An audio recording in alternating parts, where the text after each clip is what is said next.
Welcome to Gunnison, Colorado, the home of the Western Colorado University Mountaineers. Today's second round of the NCAA football playoffs. And we have University of Texas Permian Basin kicking off. It's a high kick. It's going to be returned by DJ Allen. DJ Allen's out to the 20, just over to about to the 22-yard line, and that's where Western will take over. Permian Basin won the toss.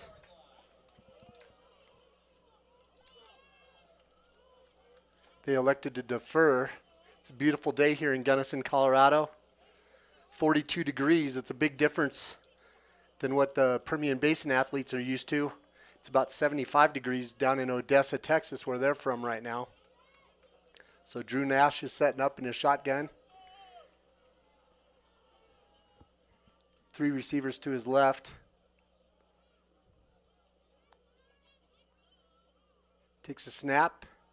Hands it off to Quinn Bailey. Quinn Bailey gets the corner. He stumbles.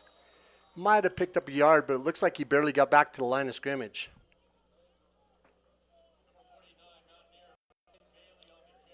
Yeah, Quinn Bailey with the, nice young player, true freshman, good little twitch to him, just kind of stumbles there, right at the line of scrimmage. So here he is back there by Nash again in the backfield, 2nd and 10.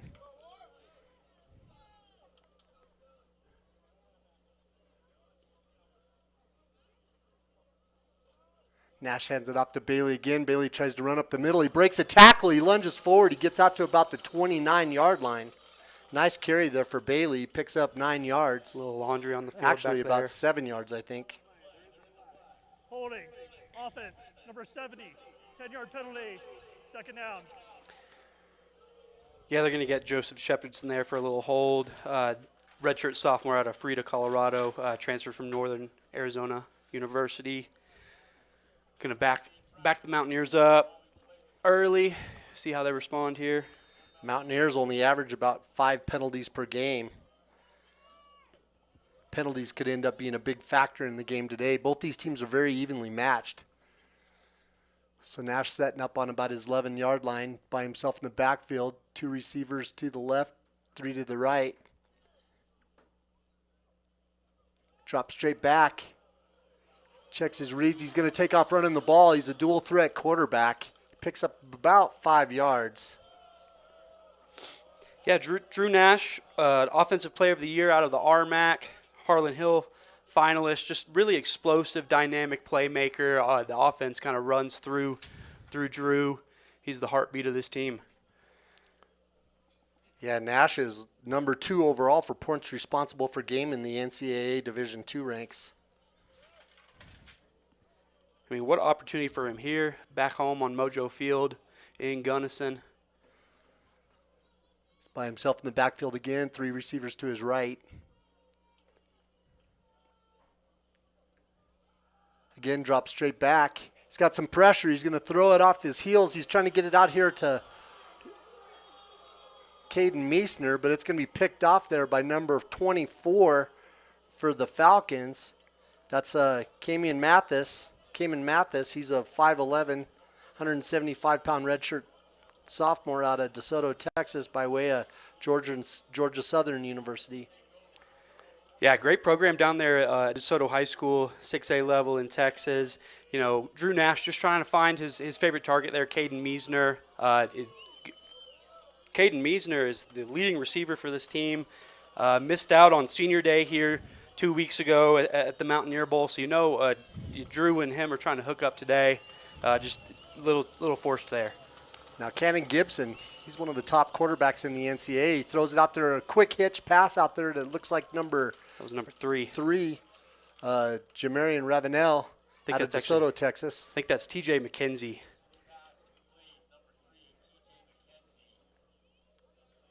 Now this is going to be a big order for Western to fill. Their defensive backs have struggled throughout the season.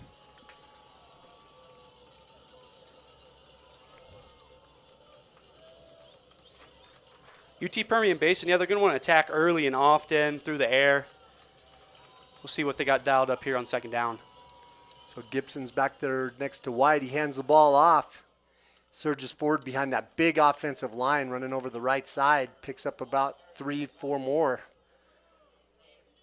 Yeah, going to be 3rd and short here. One of the keys to victory for Western today is going to be getting home on 3rd down. Their pass rush has 36 sacks on the year. They got to be relentless and force Cannon Gibson, into these situations. Western 4th down lineman up on the line. 3 receivers to the right, 1 to the left.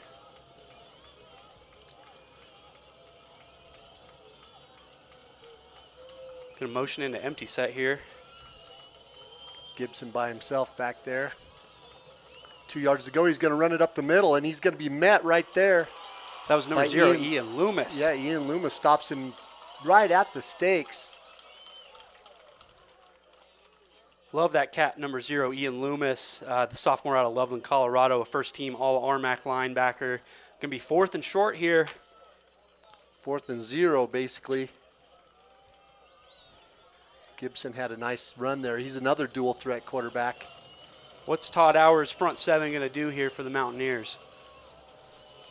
Permian checks the sideline after they see the lineup that Western has defensively. Musser and Loomis, the 2 leading tacklers for Western. They're at linebacker in the middle.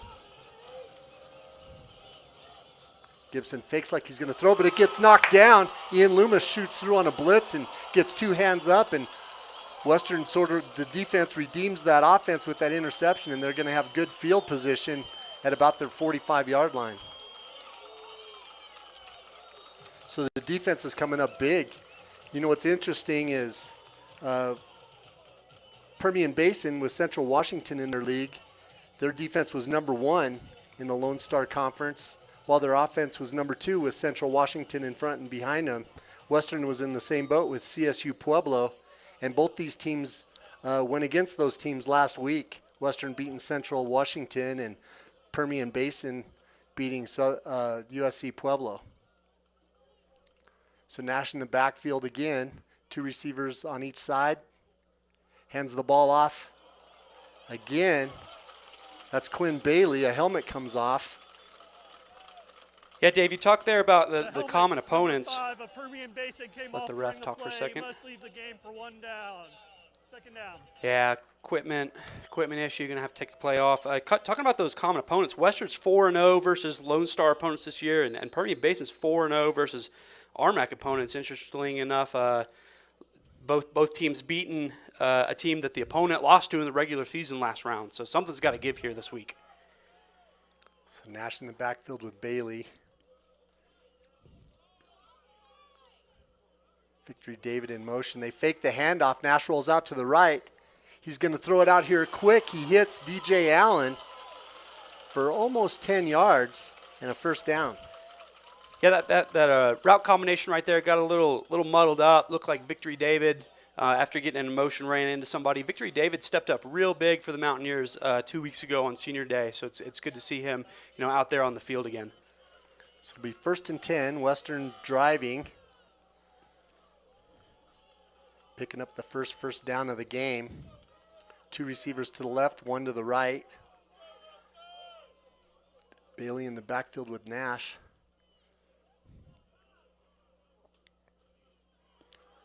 Runs a jet sweep there to Ruiz. That's number 11. He's out of Madero, California. He's going to lose a yard. Yeah, UTPB just doing a great job. Everybody rallying to the football. These guys are fired up. First time ever in program history in the 2nd round. Got their first playoff win last week. Walking around pregame, down on the field. A little calm and collected for Western, kind of business mentality. These UTPB Falcons, they were fired up. They were ready for this moment. They're dancing, having fun with each other. They're going to be playing with a little chip on their shoulder today. Nash up there making an adjustment. 3 receivers to his right. Takes the snap, hands it off again. Bailey kind of stutter steps there at the line of scrimmage and finds a seam for 2 yards. Yeah, they're just plugging holes quick up there for UTPB right now. Right, and number 90, Anthony Cunningham, transferred from McKendree University, a junior, in there to get the stop. Going to be forcing a 3rd and long here. Permian Basin, they've been pretty good prevent opponents from getting a first down on their third down conversions, only converting 32% against that defense. Bailey in motion. Nash looks like he wants to run again. He's hit right when he throws. It's going to be incomplete. Yeah, number 94 there, David Walker, another transfer from Texas Southern University, from Houston, Texas, the junior. He's just doing a great job there, getting after the quarterback, staying relentless. That's going to force Western. It looks like they got Zach Grable coming out to punt. It's going to be a punting situation, just a little too far out of Adam Tassie's range. Now, Grable's been a consistent punter for Western all season. What a win for the Falcons. 2 Western possessions, 2 stops. Heston Kelly back there to receive the punt, number 83. Waves a fair catch. Grable nails it. It's downed there by the long snapper, number 50, Aaron Perry, out of Castleview High School in Sedalia, Colorado, the true freshman. So now Permian's going to have to come out and try to get their offense going. They looked real solid on their first couple plays. Ran for 5 right off the bat with McKenzie, and Wyatt followed that with a 3-yard carry. But then Western held them there on 4th down. Yeah, it's going to be a long way to go here for the Falcons. But co-offensive coordinators Blake Crandall and Kenny Herntzer, they're going to have some great plays dialed up. UT Permian Basin's going to stay aggressive and confident. That's kind of their style of play. They air the thing out and they let it fly. Yep, they'll start on that 2-yard line. Now McCullough, their coach at Permian Basin, he's in his 3rd year and he's had a knockout start to his career. Yeah, man.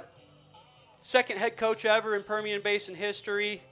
He's coming in from East Central University in Oklahoma, now in his 4th year, I believe, at UTPB. He's the 4th college football coach in history to win 30 games before he turns 30 years old. So this is a guy, kind of that new generation of coaching, great mindset, program builder, bringing the culture, establishing a culture. A lot of his staff members came with him from ECU or they're former players of him. Kenny Herntzer was a quarterback at ECU and UTPB under McCullough. So just having that young staff those former players to establish that culture for UTPB. They got some great guys over there on that staff, just as Western does. So Gibson's going to be standing about halfway into his end zone when he takes this snap. Western's got Ricky Freeman there on the right side. Mikey Smith right next to him, too. Yep. And also Jerry Whitty there at the left defensive end position. They're going to try to bring some pressure. They slant left. Gibson stands in the pocket. He throws it down the field. Pretty good coverage there by number 20, Ramon Pacheco. Yeah, he never turned and looked for the ball, but he was right there step for step. Gibson had that ball just a little too far out in front of the receiver. Having a hard time seeing the number of that guy out there. So it'll be 2nd down. 10 yards to go. Gibson again there. This D-line is going to want to try to get home and force a safety here in this situation. They hand it off. He's in the backfield. Western's going to tackle him for a sack. That was Cade Muster. The official signal a safety. And Western's going to go on the board first with a 2-0 lead. And that's one of the keys to the game that we talked about was going to be defense. If you're Western, you're playing against one of the top quarterbacks in the country and one of the top offenses. You're going to have to come up big and make some big plays, and Western did just that. They have a great defensive coordinator in Todd Auer underneath the leadership of Jazz Baines. Yeah, Todd Auer, he's the man. 8th season here in Western. He's going to pressure with that front 7. He's going to disguise coverages. Todd Auer, he's the Western Illinois career sacks leader. He's an aggressive mentality. Got that grit to him. That Gunnison Valley hard-nosed, gritty mentality. Perfect fit for the program here, Todd Auer.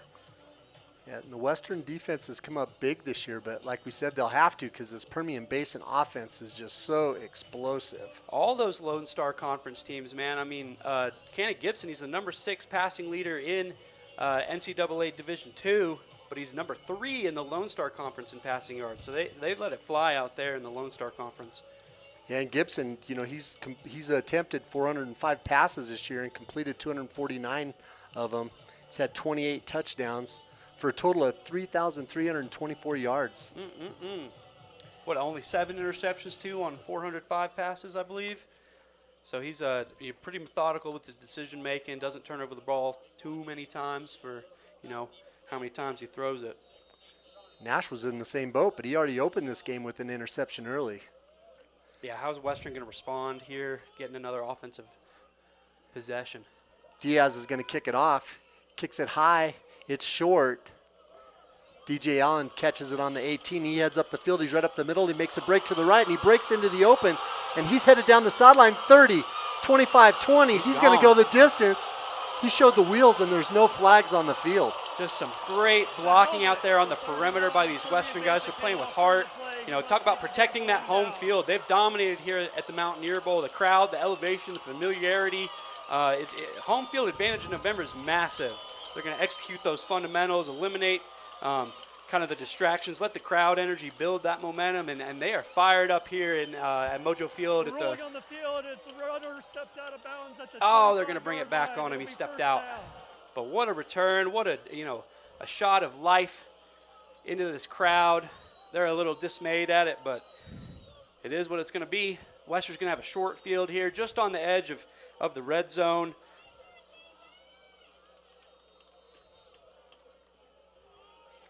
So 1st and 10 for Western. Ball's going to be on the 25, 3 receivers to the left. This crowd here in Gunnison, they were ready for the bubble show, Dave. They love to shoot those bubbles off every time a score happens. It's a little shift of everybody. Kai Getze, the tight end, shifted back into a tight end position. They hand it off to Quinn Bailey. He gets the corner. Got an outstanding block there by Caden Meisner, but they're going to call him for a hold.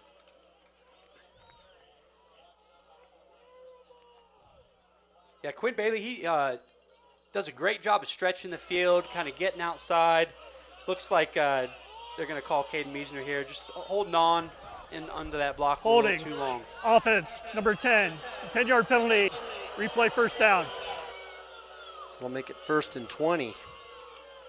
You know, Caden Meisner's going to have to flush these kind of couple things that have happened wrong to him so far in the game. He's a great senior leader for the team. Just unfortunate that Western keeps shooting themselves in the foot here early for them. Yeah, 2 penalties already, which is uncharacteristic. Like we said, usually only 5 per game. So 2 receivers to the left.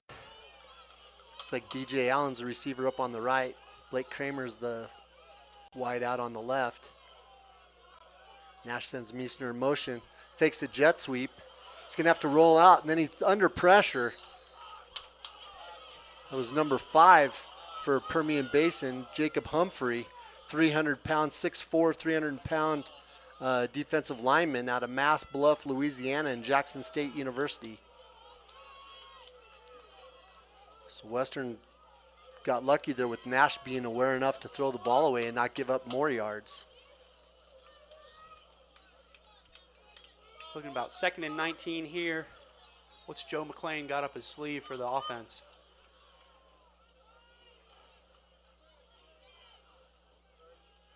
Sends Bailey in motion.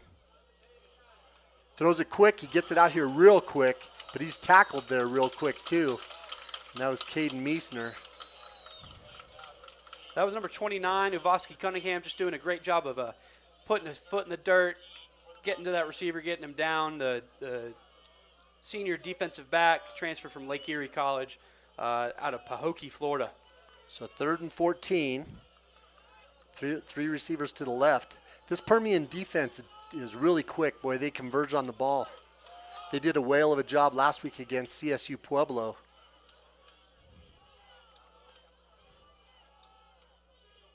Nash takes the snap. He's just going to run it up the middle.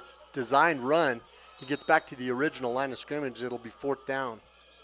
Yeah, as we say, the offense kind of lives and breathes through Drew. Looks like they're going to send out Adam Tassi here for a field goal attempt. A little tough year for Adam Tassi. I believe he's only 36% on the year, with a long of 50 though, long of 53. Excuse me, the team as a total is 36 on field goal percentages. Adam Tassi's 45% with a long of 53. He's had problems with some low kicks that get blocked right at the line of scrimmage. Permian Basin's got everybody up there. They're bringing the roost right up the middle. The kick's up and good, but it was tipped. It made it through. Just snuck it through from 43 out. That's not how Western wanted that drive to go, but anytime you can come away with some points, that's good. We got a good little baseball score going here, 5-0. You know, it was tipped right there at the line of scrimmage, and that's been the Achilles heel for that kicking game for Western all season. I believe they've had 8 kicks blocked this year. That's incredible, but you got to have a kicking game when you get to this level of play. Absolutely. And the altitude helps up here, but I don't know, maybe the nerves a little bit early there for Tassi, but add a way to sneak it in there. So Permian Basin's going to get a chance to return a kick here.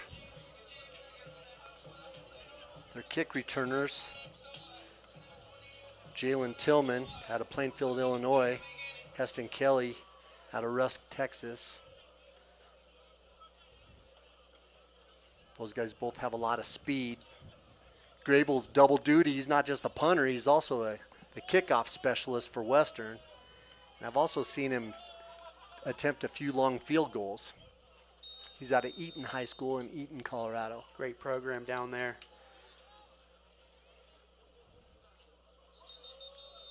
Ball falls off the tee. There's no wind.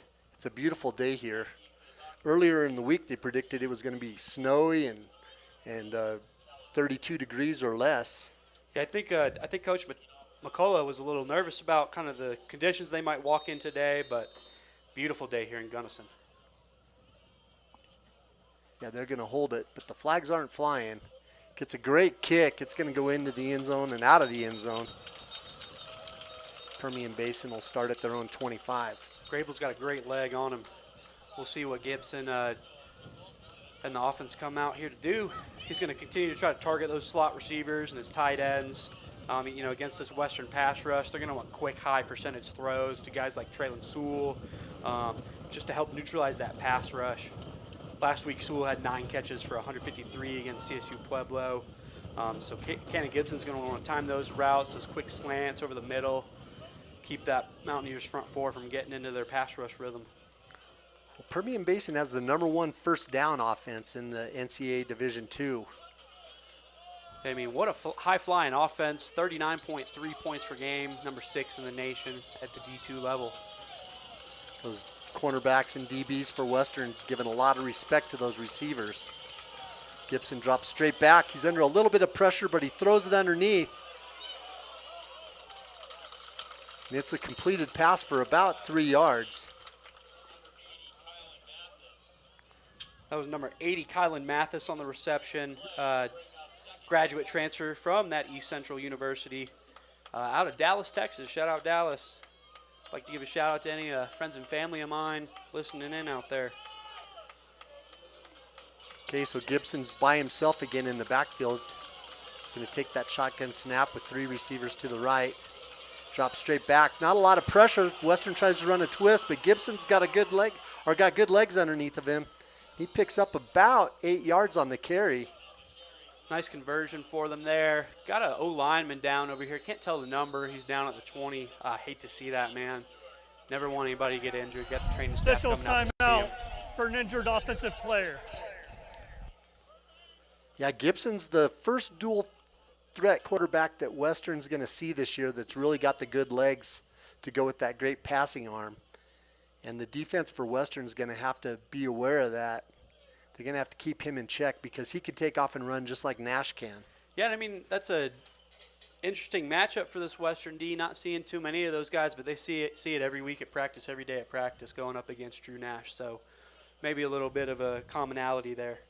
We talked about points responsible for game, or per game.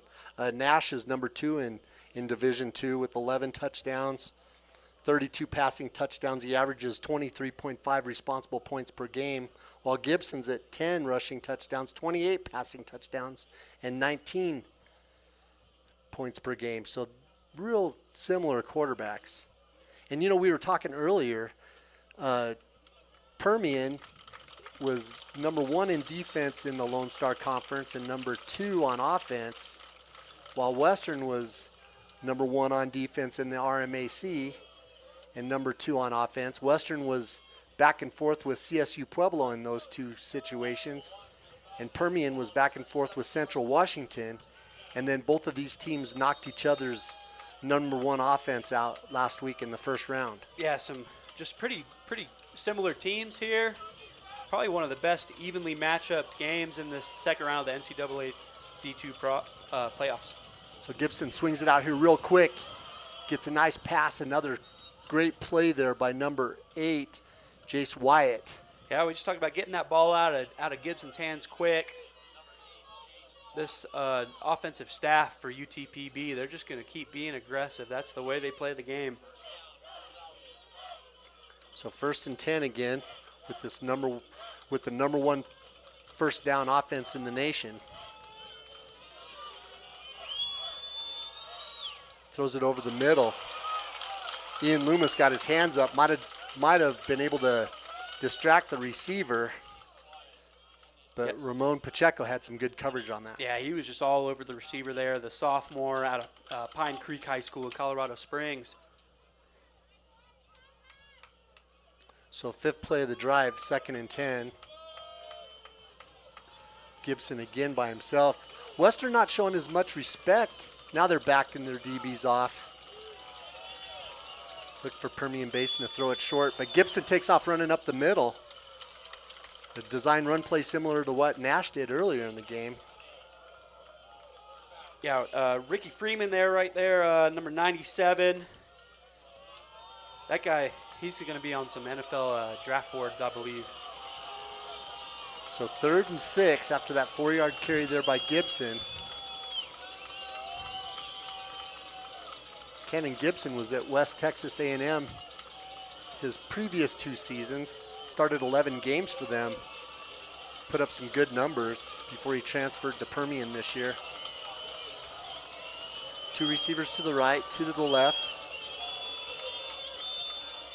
Gibson swings it out here to number 5. He's going to get he has some good running room. That was Corey Harris. He's their running back. Picks up about 13 yards on the play for another first down. Yeah, number 0, Ian Loomis there. Just relentless pursuit of the football. This guy's in the triple numbers, over 100 tackles on the year for Western. He's a beast. He's a dog. So Permian saw those defensive backs playing off the line quite a ways and making some good success throwing it short. That pass right there was complete to number 13, Jalen Tillman. He's a 6', 215-pound graduate out of Bowling Green State University. Just a fast pace of offense. They get the play calls in here quick for UTPB. That pedal to the metal, that foot's going to stay on the gas all day.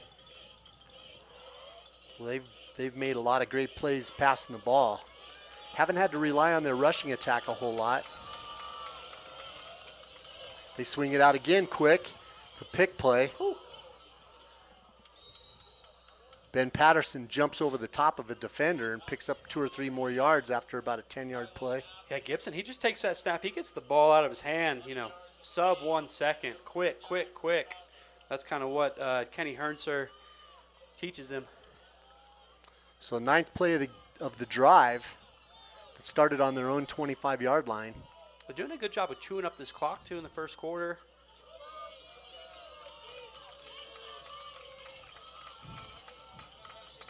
Western up 5-0. Falcons are looking to take over with the touchdown here. Western brings some heat. Gibson takes off up the middle, but then he throws it short. It's Jace Wyatt for about a 1 or 2 yard gain. Cameron Cooper right there to make the stop. sophomore out of Chandler High School down there in Gilbert, Arizona. 6'2", 230.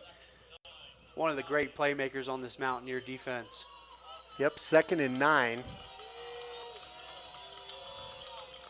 Corey Harris in the backfield with Cannon Gibson. If I was UTPB, I'd want to start trying to, maybe not so much your mantra, but you want to establish a little bit of a run game with your running backs. Well, Harris can run the ball. He's shown that. He's put up some good numbers this year, but he heads out on a pass and they throw it to him. It looks like he's going to come up a little short of the first down after about a 7-yard carry or a 7-yard catch. Loomis and Caden Stewart combining there on the tackle. Caden Stewart, redshirt junior transfer from RMAC opponent and rival Colorado Mesa. 3rd and short here. Permian converts on about 47% of their plays on 3rd down. Gibson's going to keep it. He runs off the left side, gets the first down easily. Yeah, their offense, they convert. They're the number 19 leader in the NCAA D2 in 3rd down conversions, and just pumping up that percentage there a little bit more. Looks like we're going to get a 1st and goal situation here. Now red zone offense. That's the end of the first quarter. There we go. The end of the first quarter. Western's up 5-0 with Permian Basin knocking on the door. They're in the red zone. I was going to say, red zone offense, Permian Basin converts 78% of the time. Western's at 85% of the time. So again, these teams are so evenly matched. That red zone offense you're talking about for the Falcons, they get 68.3% touchdowns as well. So out of 60 trips to the red zone this year, they've had 41 touchdowns. They don't settle for field goals usually. I would look for Ben Patterson here. He's got that 6'5" frame. He's a red zone nightmare. They're going to use these size advantages near the goal line. Scoring 6 instead of 3 is going to change the complexion of this game, Dave. Right. You want to hit some of our first quarter stats. Yeah, UTPB, 5 first downs. Western Colorado only 1. 20 yards to Western 17 for UTPB. UTPB's kind of leading all these stats so far. They're 8 of 11 for Cannon Gibson. Drew Nash 3 of 6 with that 1 interception. But total offense, for the most part, been Falcons 74 yards as opposed to Western's 30. Western would love to get another stop here, get off the field. They're going to want to try to win that turnover battle. But UTPB's only thrown 9 interceptions all season. They take care of this football. So Western's going to want to try to force mistakes with this pass rush and kind of disguising these coverages with their secondary. Probably won't be too much soft coverage here. Todd Hour's probably going to ask these corners to step up, play a little press. Well, they definitely played soft on that last drive, or on this drive. And Permian took advantage of that by throwing some short passes. I mean, if Coach Chris McCullough and the UTP Falcons are they're gonna walk in here and blast, take over your trap by Bankroll Fresh in the locker room after. They're gonna have to take advantage of all the opportunities they get. So Gibson in the backfield, Harris next to him. We'll see if they go with the run play. They don't. Gibson fakes the pitch and takes off running up the middle. I think he's gonna be short. Got the inch line. He's quick. So 2nd and goal on the 1. Permian again taking their time, getting their play in. You would think co-offensive coordinator Blake Crandall, also the running back coach for the Falcons, you think he's going to dial up just a carry right here for number 5. Harris. Oh, and they drop it.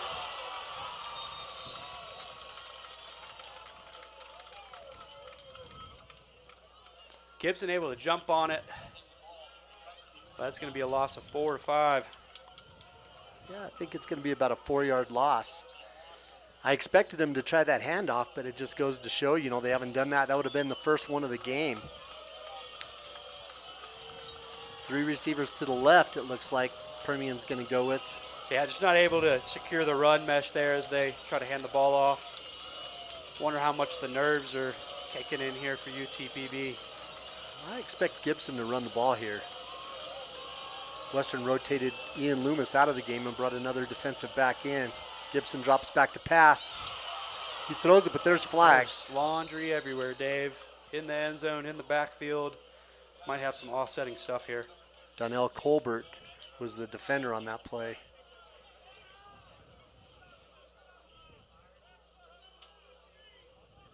Officials talking it over.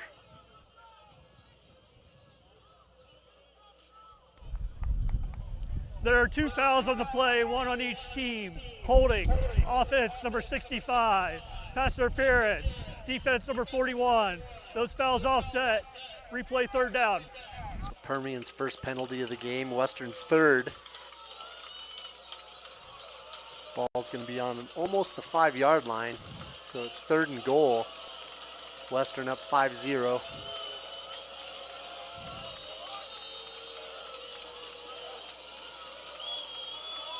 Permian taking their time getting the play in. Play clock's down to 15 seconds. Harris is set up on the left side of Gibson. Gibson rolls left. Throws kind of a fade pattern over to the left side, but there was nobody there. Some miscommunication. Looked like he was trying to throw it to Traylon Sewell. Sewell's their leading receiver.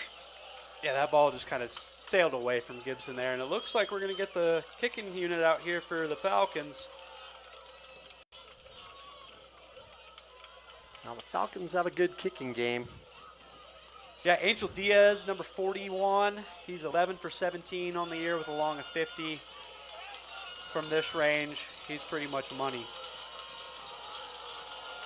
We get up to this altitude with what he's used to kicking in. He should have plenty of leg to kick it from wherever he wants. Oh, it's blocked. That's the first block of the year against UTP's kicking unit. This crowd's getting into it.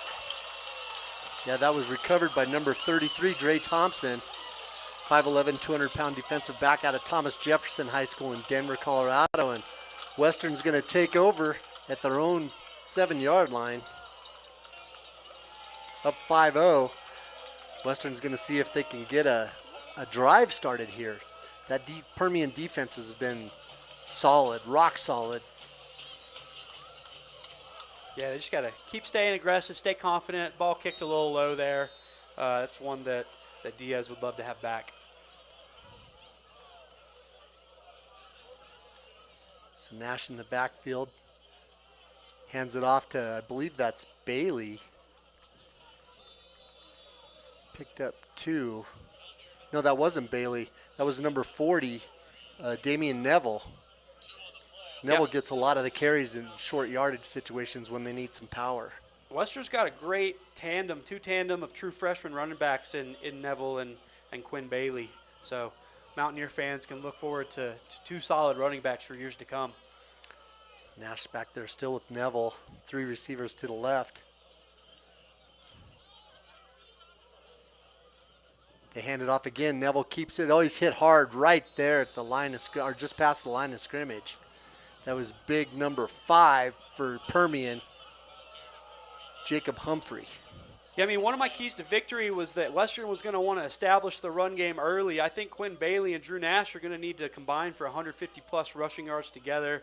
When they ran, Western ran for 251 against West Texas A&M earlier this year. They scored 45. They're trying to not become one-dimensional, run the ball, pass the ball, but UTPB is just doing a great job with that front 4, getting pressure, beating these O-linemen.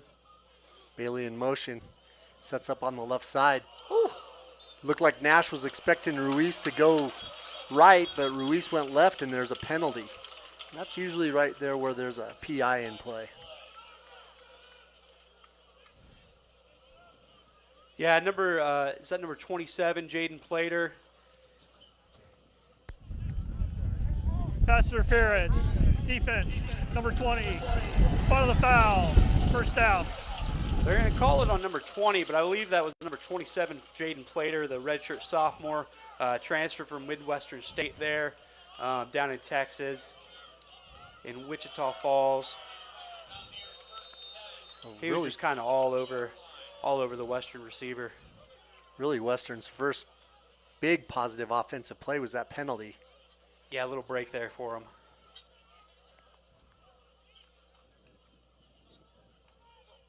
Nash takes the snap. He rolls left. Gets a big block there from Neville. He fakes like he's going to throw, but he runs it right over there out of bounds. Picks up about 7 yards on the play. Yeah, Drew Nash just makes that decision quick. He likes to do this little pump fake after he's passed the line of scrimmage to fake out these defenders that kind of have lost awareness of, maybe where that line of scrimmage is. Gonna have to reset the chains here, I think. I think they didn't get it out of the way and got it tripped up a little bit. So the 5th play of the drive, 2nd and 3. Nash in the backfield with Neville. Takes the snap, he rolls right. Cuts back, he's going to throw it over the field. He's got wide open victory. Oh. David dropped the pass. Hit him right in the hands. He was going to take off running. And that's something that's hampered this Western offense is drop passes. Drop passes in big games. Yeah, I hate that for Victory David. Usually a solid receiver, like we said, had that great game on senior day, filling in that H-back position for Caden Meisner. Just not able to secure the ball there. Hope the kid keeps his head up. They're going to call up on him later in the game to make a similar play. We got Caden Meisner coming in there for him. Got a little stack receiver situation over here on the east sideline. Yep, Right so on the Mojo Field sign. Meisner and DJ Allen are stacked down here.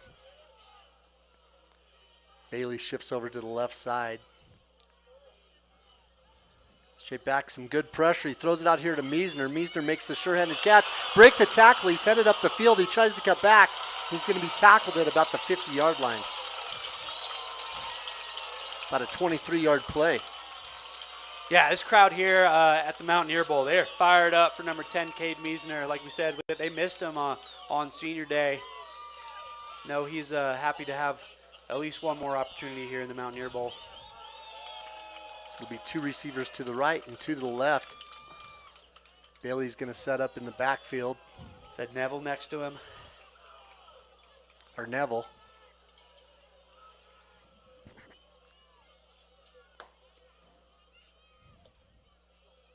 Nash takes the snap. He fakes the handoff to Neville, darts it out here quick to Ruiz.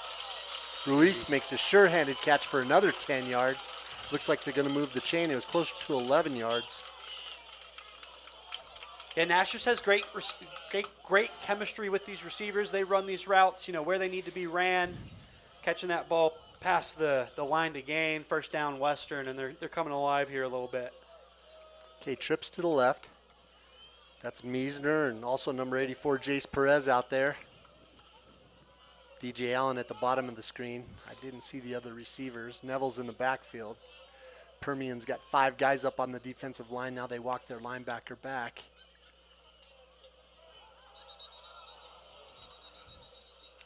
Looks like we might have a delay of game.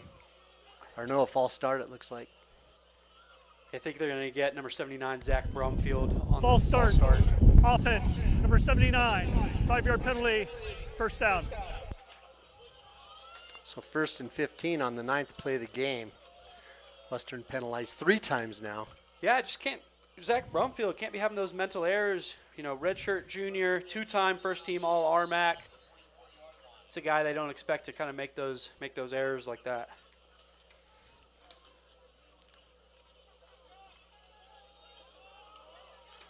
Two receivers to the left, 1 to the right.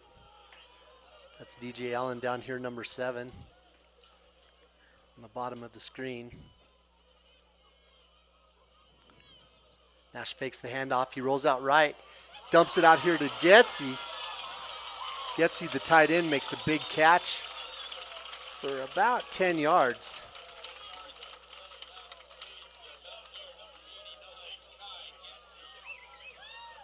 That's going to make it a manageable 2nd and 5. Western this year is all the time they play for them behind a lot. 2nd and long, 3rd and long. So this is a little bit more manageable and really been uncharacteristic for such a good football team.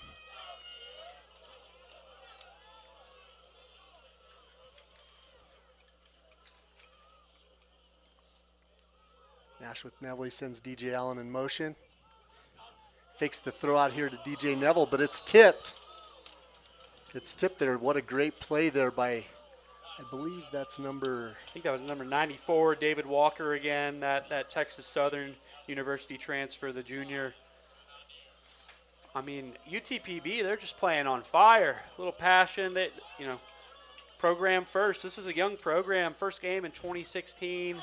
They play down there in Ratliff Stadium in Odessa, the same stadium as the Friday Night Lights Permian Panthers. So 3 receivers to the right. Bailey in the backfield with Nash. 3rd and 5. Permian's bringing some heat. They fake the handoff. Nash keeps it. He runs over the right side.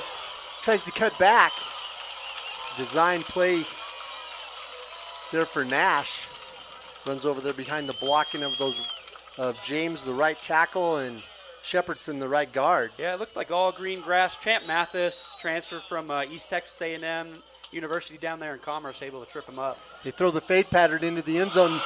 DJ he Allen got it. catches it, but it might have been. He got a toe. He got that right foot down, Dave. What a catch.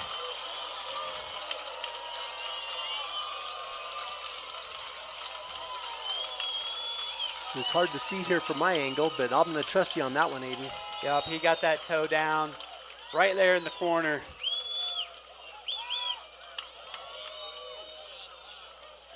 Tassie's going to try this PAT, but again, this kicking game for Western's been suspect this year. McCullough's the holder. Kicks up. It's low. It was low, but it's good. He'll take it any way you can get it. That makes the score 12-0 for Western.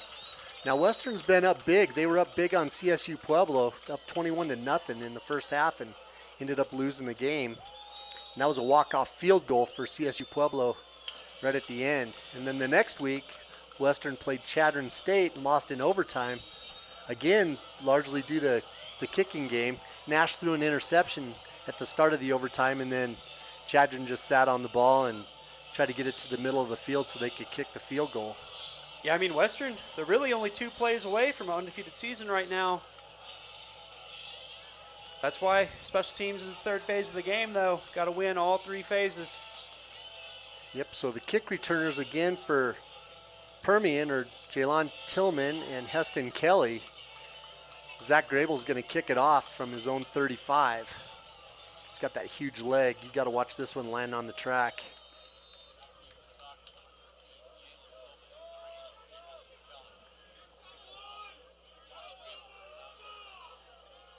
It's a shorter kick. It's not going to go in the end zone. Returner brings it out to about the 26-yard line. Throwing on the field as the runner was down prior to the ball coming loose. First down, Permian Basin. So that was Jalen Tillman. Fumbled the ball right when he hit the ground. Yeah, they kind of had him stood up with his knee on the ground, and the ball came out. But great call by the referees there to ensure that the Falcons maintained possession. A little bit of a field here to go. Drive's going to start at the 22 on that right hash. UTPB, don't get away from your game plan too early. There's a lot of ball game left. Gibson set up there in the backfield. 3 receivers to the left. Hands the ball off. First run of the game for them. I believe that was Adrian Cormier. Picks up about 7 yards. Yeah, Cormier, the transfer from Weber State over there in Utah. This Falcons offense and defense littered with transfers. Going to get called for a false start here. False start. Offense, number 8, 5-yard penalty, 2nd down. Oh, man, number 8, Jace Wyatt, the senior from Red Oak, Texas. Just jumping a little early. Got to hold your water. So they're going to march that ball back. It'll make it about 2nd and 8. But Permian, they're seeing that the defense is playing a soft coverage, throwing those quick passes to the outside in the flats, giving their receivers to make those athletic plays out there. Gibson's got 3 receivers to the left. He looks left, he looks over to the right. Throws it over the middle, right over the middle to wide open receiver. That's number 8, Jace Wyatt. That's how you make up for getting called for a penalty. Find yourself wide open, you kind of in that zone in between the backers and the safeties settle down. For his quarterback, they got to have great chemistry. Gibson again. Throws it quick out there. Boy, he gets the ball quick. He throws it to Wyatt again. He goes out of bounds after about 8 yards. Crandall and Kenny Hersher, they're getting these play calls in quick. That's their identity for the Falcons. They're lined up and ready to go again. Yeah, 5th play of the drive, 2nd and 2.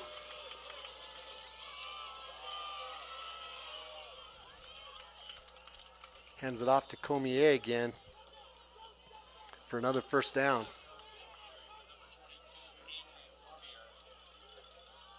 A lot at stake here. You know, program-defining moments for both teams. Permian Basin just marching down the field. Defense needs to bring some answers. They had Gibson wrapped up, and they kept him wrapped up to get the big sack. Number 95, Ernesto Lopez, was one of them. Drew Johnson and Ryan Downard also come in with a lot of pressure. Yeah, Lopez just able to finish it off. Redshirt junior from Basalt High School over there in Carbondale. It's going to make it 2nd and 15. Gibson in the backfield, 3 receivers to his right.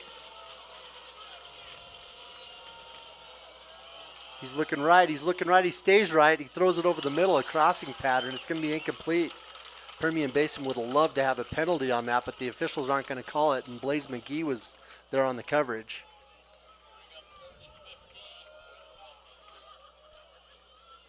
So 3rd and 15 after that incomplete pass.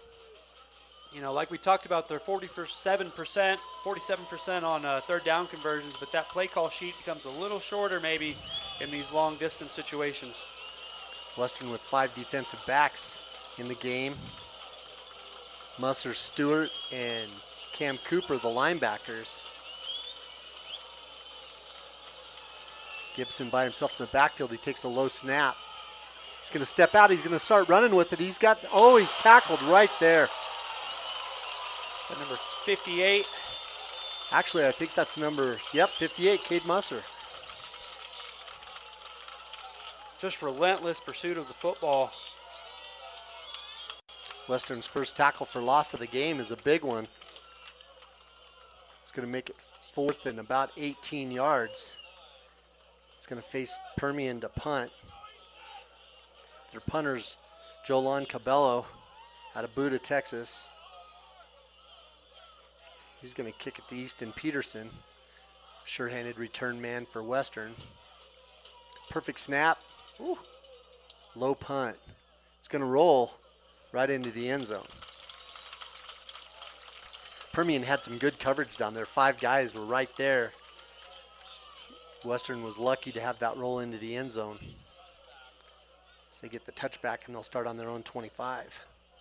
That was a 9-play drive for Permian. They looked real good. Just had a couple plays in a row where they handicapped themselves. Yeah, once you start getting set behind on the sticks, it can become a lot to overcome. So Western, again, they get it on the 20, I guess, instead of the 25. 2 receivers to the right, 1 to the left. Bailey in the backfield, the freshman out of Chattern, Colorado. Ruiz in motion. They hand it off to Bailey, slips a tackle, cuts back. He runs into some traffic there, but keeps driving his feet. Picks up about 6 yards. Yeah, Bailey, he just churns those legs. One of those kind of guys that bounces off people and falls forward. You know, name we haven't called yet, number 1, Tristan Exline, leading tackler, Harlan Hill finalist for UTPB. I thought we would have seen or called his name a little earlier. We'll see if he can kind of make his force known here in this game. Gets in motion over to the left side. They hand it off to Bailey again. He puts a hand down. He lost his balance, but then he surges forward after he finds a seam right there in between the right guard, Shepherdson, and the center, Nichols. Picks up about 7. So it'll be 1st and 10 on the third play of this drive. Ball's on the 37-yard line.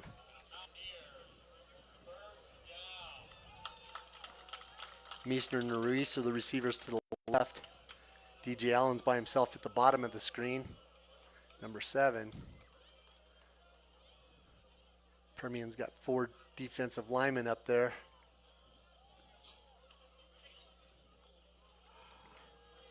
He's going to swing the pass out here to Bailey. He's wide open. He's got so much speed, he just runs upfield. He chooses to take the sideline and not cut back. And he's really close to a first down. I believe that was about a 9-yard gain. So 2nd and 1 for the Mountaineers here. Those runs seemed to catch Permian off guard a little bit there, made them readjust their defensive scheme. Yep. Western's going to take a little bit of time here. Got 3:14 on the clock, so we're going to kind of settle down the pace of play here at the end of the second quarter. They don't want to give UTPB too much time left if they get a score here. Fakes the handoff to Bailey, steps up in the pocket, he rolls right. There's going to be a hold call on that, though, I believe. Yeah, I mean, golly. A little unconventional by the Mountaineers. Flags all over the place. Holding. Offense, number 70. 10-yard penalty. 2nd down. Yeah, not characteristic for him. That's 4 penalties now, and we talked about how important keeping a clean game and no turnovers are going to play a big part. Nash has already thrown an interception on their first drive. And now they've got those 4 penalties, so Western's got some things to talk about at halftime. But I'm not sure if it's the time to take the foot off the gas pedal.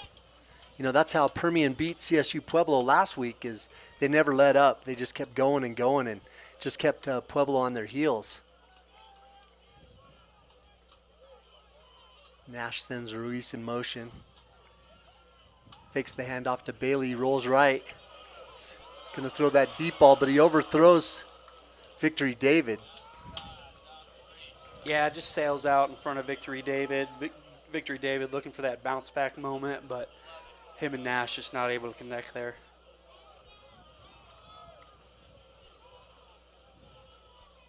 So 3rd and 11. I'm not sure this is the best situation for Western. That Permian offense is so powerful, and they get down the field quickly. Western's going to need a big play on this. Permian Basin needs a big stop to give them a chance to score before halftime. Nash is upset because they didn't get the play in the game. Timeout. Western Colorado. Their first of the half. It's all right. It's their first timeout of the half. They're not going to need the other 2. First time out by either team, I believe. In the CSU Pueblo game, Western had in the second half, they had a couple of situations back-to-back where they couldn't get the play in, and they were forced to call those timeouts early. They used 2 of them, and it ended up haunting them at the end of the game. Just some miscommunication. Yeah, a little uncharacteristic of this, veteran staff. Joz Baines in his 15th year here at Western Colorado. Staff has had good longevity under the athletic director, Miles Van Hee. Joz Baines is a great coach. He was named to the AFCA, the American Football Coaches Association Board of Trustees this March. Wow, that's awesome. It's a great honor.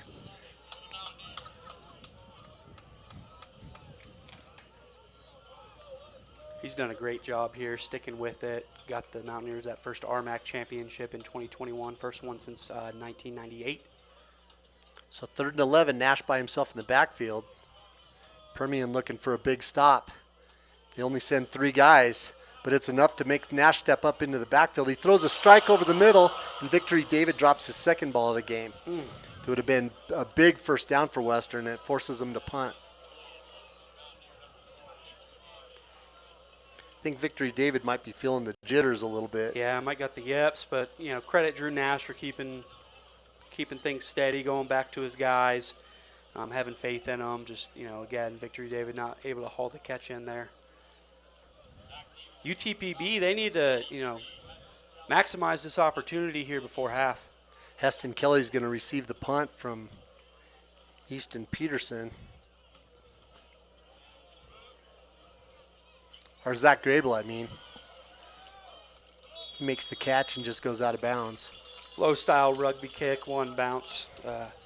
Not too much running room for the returner there. I mean, we knew we would get a rubber match. This series is tied 1-1 all time. UTPB first season back in 2016. These teams met the first time, 2022, down there, Midland, Odessa. UTPB won 34-31 in double overtime. Then 2023, Western won the game by 8 up here in Gunnison. So a little bit of a grudge match. Yeah, right here at Mojo Field in the Rady Family Sports Complex. Gibson in the backfield. 2 receivers to the right and 2 to the left. He looks left the whole time and then throws it over the middle here to, I believe that's number 10, Ben Patterson. Yeah, the 6'5", 220 redshirt senior out of All Saints in Fort Worth, Texas. 2nd and 2. Plenty of time for Permian Basin to march down the field. He throws it over the middle. Hits number 7, Carell Coney. I'll tell you what, Permian Basin using a lot of weapons, aren't they? They have a lot of people touching the ball. Yeah, they do a great job of spreading it around, getting playmakers touches. Gibson quickly steps up there. He's going to run the ball up the middle, but he's going to get tackled. Oh, no, he eludes the tackle. Wow. He still runs. He gets out to the side. He has to duck a couple of times, but just makes a great athletic play and picks up 12 yards. He's slippery. This is a 2-minute timeout. Looked like that pass rush for Western was going to get home, and Gibson just able to bob and weave his way out of there for a first down. So Permian's going to have the ball on the Western 46-yard line. Minute 51 left in the half. And here's where taking your foot off the gas could come back to haunt Western.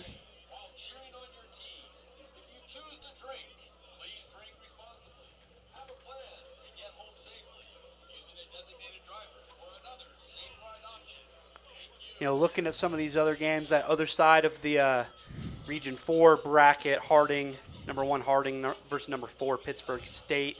Harding's up 37-7 with 13 minutes left in the fourth. So looks like the winner of this game's probably going out there to Arkansas. Well, if Permian goes out to Arkansas, that'll be their 3rd trip after they were at Pueblo, Colorado last week, and then Gunnison, Colorado today. Yeah, 2 straight weeks up in elevation. That's a big advantage here for the Mountaineers, playing in that highest college football stadium in the world at 7,700 feet. UTPB, they did get here on Thursday evening, though. They flew in, probably had a little Thanksgiving team dinner, and tried to get here adjusted. It was great to see former Western defensive back and assistant coach Brandon Warr, coached with Brandon over there at Gunnison High School for a couple years. He's in his 3rd year as the athletics communication specialist at UTPB, so great to see him, a little homecoming for him. Okay, so you got Ricky Freeman here on the right, Drew Johnson on the left on that defensive line, Gibson in the backfield. Western looking to bring some pressure. Gibson looks right, throws it over the middle. Had a way to hold on to the ball there. Number 23, Logan White from Grantsville, Utah. He came in there to lay the boom. Great job by the Falcon receiver to hang on to the ball. So 2nd and 5 after Patterson made that catch. They swing it out here really quick. A quick pass to number 3. He's still on his feet after Western. The ball's on the ground. And I believe he lost that ball before he hit the ground. And the officials both concur that it's going to be a Western first down on their own 23-yard line. Yeah, number 3, TJ McKenzie, did a great job kind of following his blockers. just got to have, all points of contact on that football protected. Put that thing on your chin. Kind of had it out there like a loaf of bread. Well, 1:23 left on the clock. That's enough time for Western to drive down the field. UTB's got plenty of defensive backs in the field now, too, anticipating a lot of passing. 3 receivers to the left. Quinn Bailey's in the backfield. DJ Allen's receiver at the bottom of the screen. Nash takes the snap. He hands it off to Bailey. Bailey's going to be hit right there just beyond the line of scrimmage.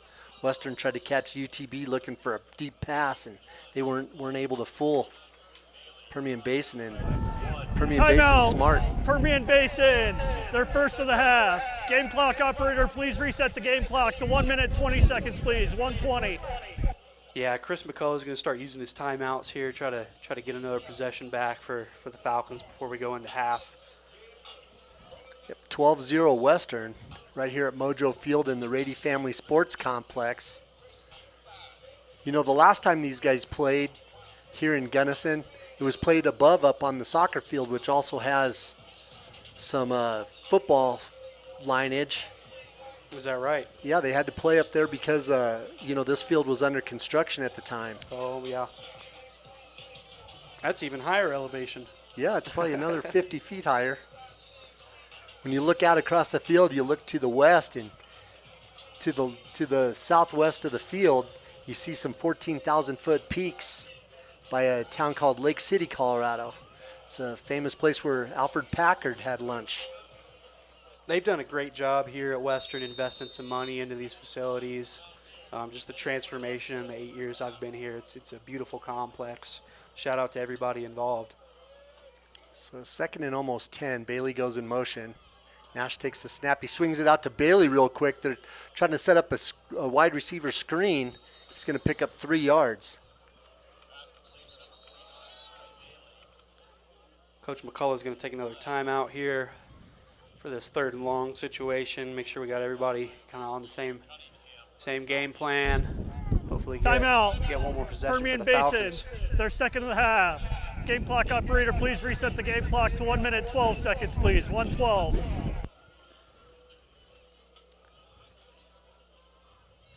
Thank you. Yeah, Permian Basin playing it smart. They really want to get some points on the board. Here in the first half, they came knocking. They had some great drives. Your stats after the first quarter showed Permian Basin with a lot more offense and a lot more things going on than what Western could generate. And I'm sure Western's closed the gap since then.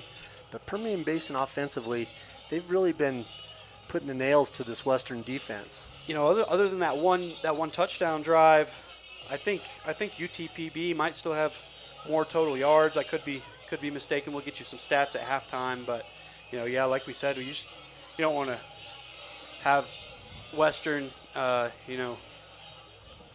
all these stats, less than you and have no points for the half. So 3rd and 7. Bailey in the backfield with Nash. 3 receivers to the right, 1 to the left.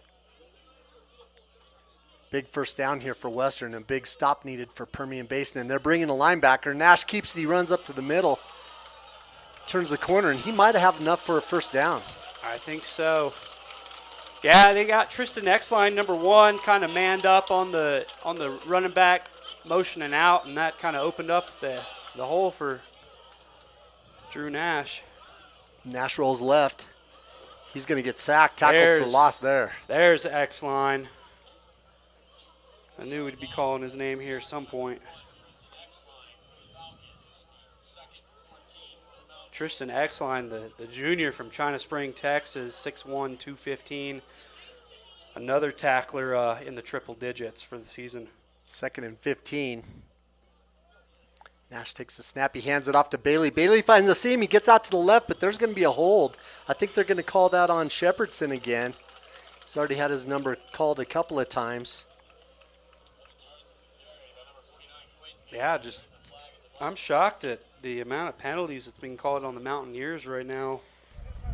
Holding, offense, number 70, 10-yard penalty, replay 2nd down. That's just not like them at all. And Josh Baines is probably going to be on the clock fellas will in here start at on the half. snap. he's confident in his guys and his QB with that dual threat ability, but he's going to stress discipline in all three phases of the game. But they're going to make some careful halftime adjustments up here. Yeah, it looks like about 22 yards they got to go for a first down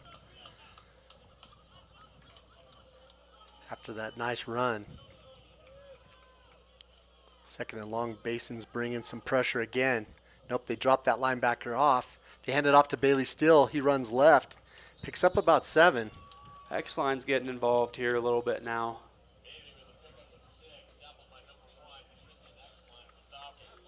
Kind of shocked here that UTPB is not going to use that last time out, but maybe they're just, going to get into halftime and make some adjustments. So that takes us to halftime right here at Mojo Field in the Rady Family Sports Complex with Western Colorado up 12-0. And real quick, do you have where we're at with some of those other games in the playoffs? Yeah, Harding still on top, 37-7 against Pittsburgh State, going, getting late in the fourth quarter. On the other side, let's see, I believe Region 3, Albany State beat Benedict 14-12. Right now you got number 2, West Florida versus number 3, Newberry, tied at 17-17. 7 minutes left in the third. Region 1, Kutztown, number 1 overall seed, I believe. Put the work pretty good on Assumption, 56-19. They're going to face Frostburg State in their regional final after Frostburg State beat California, Pennsylvania 23-21. Ferris State, another number 1 overall seed.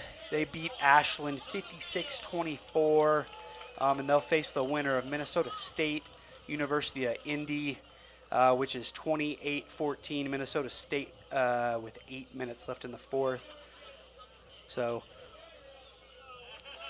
all these games kicked off a little bit before us, so we'll be the last game to set the field. And we'll be back in a few moments to start the second half.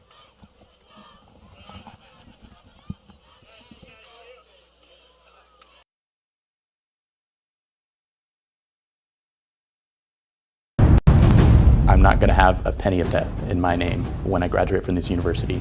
Everybody's in your corner. They want to see you succeed. With Falcon Free at UTPB, you can earn your degree for free. No loans, no debt. UTPB was the best fit for me financially. If your family makes $100,000 or less, your tuition and mandatory fees are covered. Here you are part of the family. Learn more at utpb.edu/falconfree. This is where I learned how to be independent away from my family.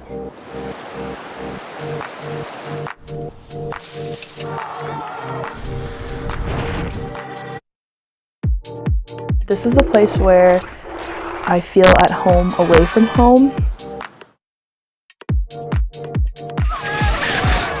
This is where community is built.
on. All right, everybody. Not yet, when it comes up.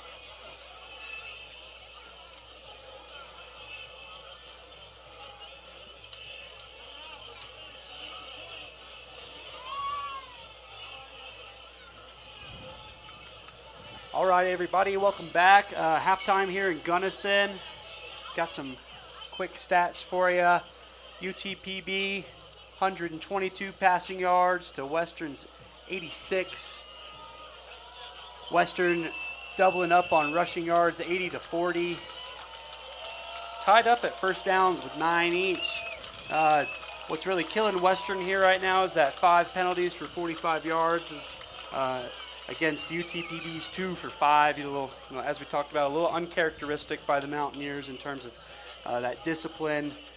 But the Mountaineers up 12. We got, let's see, Cannon Gibson leading on the ground for the Falcons with 26. Same with the quarterback for the Mountaineers, leading on the ground, 46 on the ground. Receiving leaders for each respective team. For the Falcons, Jace Wyatt, 4 catches on 7 targets for 36 yards. Then we got Caden Meisner, 2 catches on 3 targets for 29 yards. That one non-completion was that interception that Nash had early on in the game. Got some tackle leaders. Uvoski Cunningham got 5 total tackles. Ian Loomis for the Mountaineers, 5 total tackles. The 1 sack on the day by that Harlan Hill finalist, Tristan Exline for the UTPB Falcons. What else? UTPB able to force 2 punts but not capitalize on anything. Western forcing 1 punt on the day. Time of possession is fairly even. Western 15:36, UTPB 14:02. Even kind of rushing attack. 13 rushes by UTPB, 15 by Western. Let's see, Cannon Gibson only 5 incompletions on the day opposed to Nash's 7. Got about a 1:49 on the clock here in Gunnison as we get a little halftime stretch going by both teams. And it'll be interesting to see kind of what in-game halftime adjustments we've made. For Western, usually those main blitzes come in the second half, not too early. One of their key in-game adjustments is shifting fronts versus up-tempo opponents. Josh Baines is going to trust his veteran leaders late in this game. UTPB, they're going to have to make some quick adjustments here on this first possession of the second half. They're going to not be afraid to start going forward on 4th and shorts. And they keep trying to use those quick screens and those hot reads on those early downs. It's going to set up those deep passing sets. Once they get up on, come in on defense, they're going to start rotating D-line. They're going to get some creative blitzes going. It'll be interesting to see what happens here. Is Western going to keep controlling the tempo? Or is UTPB going to start matching them score for score? Will the altitude become an issue for the Falcons as well? That's one of Western's home field advantages, being up here at 7,700 feet. Another big factor is, games played and the experience this season. With Western losing their 2 games, 2 out of their last 3 games they lost. And like we said, one was a walk-off field goal that CSU Pueblo hit. And then the other one was overtime against Chadron. So they've played in those tight games where they've made those mistakes that didn't enable them to win them. So I think you're right. I think the altitude and then also couple that with the experience factor of playing in the tight games is big. But both of these teams, it's a first for them. Western's been handicapped, in this round of the playoffs. They lost a close one to Kearney. They lost a close one to Bemidji last year. They haven't been able to get over the hump. So here's Grable. He kicks it off. It's going to be returnable, but he doesn't catch it, and it goes into the end zone. UTB will start from their 25. And it's about 45 degrees out there. The wind's starting to blow a little bit. It's coming out of the north. The flags on the goalpost, you can see are standing a little bit more. So UTB is going to be going against the wind here in the third quarter. Western's historically made good adjustments and played well in the third quarter. Who is Chris McCullough and these Falcons going to be? You know, big time moment for this program. So Western got 3 down linemen. It looks like Cooper's coming. Number 3. 3 receivers to the right. Gibson by himself. He looks right. Still looking over the middle. Throws it over the middle. It's a drop pass there by Patterson. Hits him right in the hands as he came open behind the linebackers. Make it 2nd and 10. A little uncharacteristic from that big body frame of Patterson, usually The kind clock of a go-to guy. did not run on the previous play. Please reset the game clock to 14:55, please. 14:55. I don't think a home field advantage. I don't think you want your clock operators to not run the clock when you're ahead 12-0. They're still finishing that pizza up over there, I think. So 3 receivers to the right, 2 to the left. Gibson's by himself in the backfield. He's going to throw that quick pass out here, a pick play or a screen play to number 13. That's Jalen Tillman for about 4 yards. Yeah, I mean, that is their bread and butter, these quick passes, but I think to kind of get back in this game, Gibson and the Falcons are going to have to take one off the top of this Mountaineer defense. So 3rd and 6, same formation, three receivers to the right, 2 to the left. Yeah, got to keep an eye on Traylon Sewell. He's number 2. He's 2nd from the bottom of the screen. He's been their go-to guy this year, one of the top receivers in Division II. It's been quiet today. No catches on the day yet for Sewell. They tried to target him right there. Sewell was hoping for a penalty, but there was no penalty there. Ball wasn't catchable anyway. So it brings up 4th down. Yeah, not the start the Falcons wanted. We'll see if they can pin the Mountaineers back deep here. Got Cabello coming out to punt. He kicked like a 56-yarder in the first half. Gets another nice punt off there. It's a spiral. Goes to Peterson. He's going to field it. Just runs straight ahead, protects the ball. It's going to be tackled on the 37. That's where Western will take over. Yeah, good field positioning there.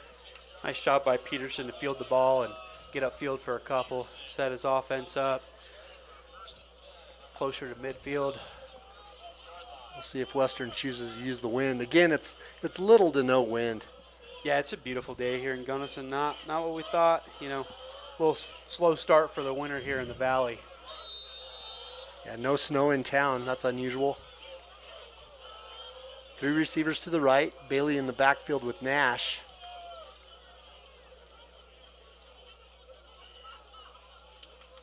Hand it off to Bailey. Bailey goes straight ahead.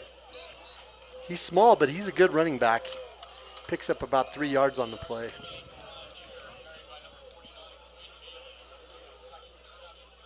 Yeah, Bailey, that 5'9", 185 frame. But, you know, as we've said, a true freshman out of Chadron High School out there in Nebraska. A lot of time to get in the weight room up here and keep getting bigger and stronger and faster. So Meisner is the 2nd receiver from the top of the screen. He's been the go-to guy for Nash this year. Ruiz is to his right, sends Bailey in motion. They go with their own screen Ball's out there, on the but ground. Bailey drops it. I believe that's going to be called an incomplete pass. I don't think they're going to call that a lateral. Yeah, last game I did up here, they had a couple that were pretty close calls. Throwing on the field is a backwards pass out of bounds. Third down. They're going to rule a backwards pass. Western has struggled with that in the couple games I've watched them with these quick bubble routes to running backs. So Nash in the backfield. His back's against the wall with a 3rd and 15.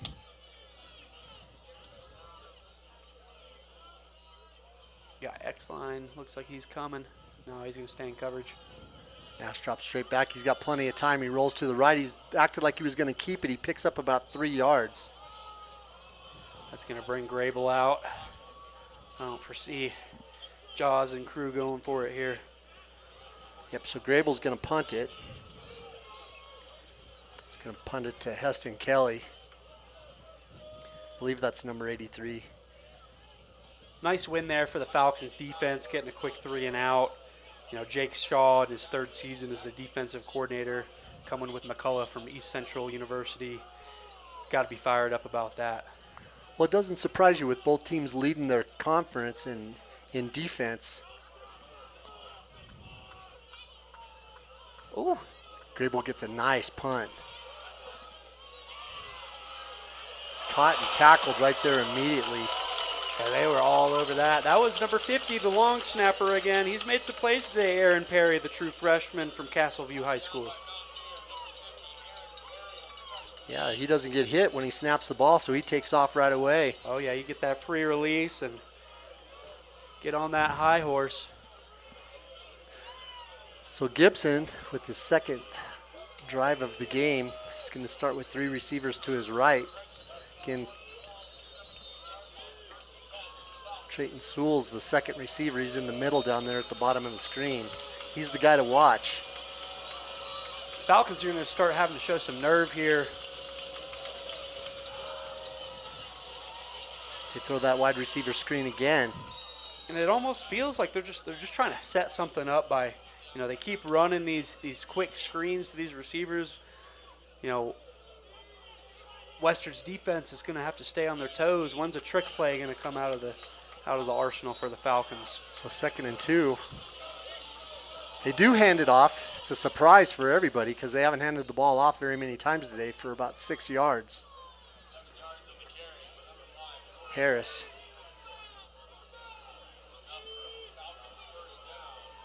So they get the first down of the half. And they're up on the line ready to go again. They hand it off again. Trying to get the running game established. He picks up about 3. That's Harris again. Yeah, like we said, this is a let it fly kind of air raid offense, but you don't want to become too one-dimensional. They still average 140 rushing yards a game. It's sub 50 of D2 teams, but you got to get it going on the ground a little bit. Western with their 3 down linemen. They don't send anybody else. They try to get their hands in the air. It looked like Ricky Freeman tried to block that thing, but he was unable to get his hands on the mark. So the pass was completed to Jace Wyatt. Tackled there by number 20, Ramon Pacheco. Yeah, another great job by these receivers. Just run into the sticks, run into that yard to gain. You hate seeing somebody run a route short of the sticks. So 3 receivers to the right. A lot of pressure this time. Cam Cooper jumped up there in the middle of it. Ricky Freeman had a lot of the pressure there to begin with. Yeah, Gibson just kind of nonchalantly threw that one up. Looked like he was gonna take off. He was getting wrapped up and just kind of right before getting to that line of scrimmage, just kind of threw one up, kind of in the area of receiver. Lucky to not turn the ball over there. The first half, Permian had 162 yards with 32 plays. Western had 166 yards with 31 plays. Permian's the first team to get it going here in the second half. Gibson drops straight back. A little bit of pressure. That's another drop pass there. TJ McKenzie, TJ McKenzie, he wasn't able to bring it down. Yeah, ball just a little high. Looked like, great route combination there by the offensive coordinators, getting the play call in, finding an open spot, but Gibbs just got to get that ball down a little bit. Does hit him in the hands, and you're expecting him to make the play, but Western not playing very soft defense here. They walked up on him. UTB changes the play. 5 seconds left on the play clock. They're running out of time. Yeah, it looks like, I don't know. Play game, offense, number 4, 5-yard penalty, Third down. Not much urgency on the Falcons sideline to maybe get a timeout in. A little nonchalant there. You know those timeouts come in handy there at the end of the game. It might be worth giving up the 5 yards now and keep the timeouts for later on. Western rotates some defensive players in. They have to hustle off.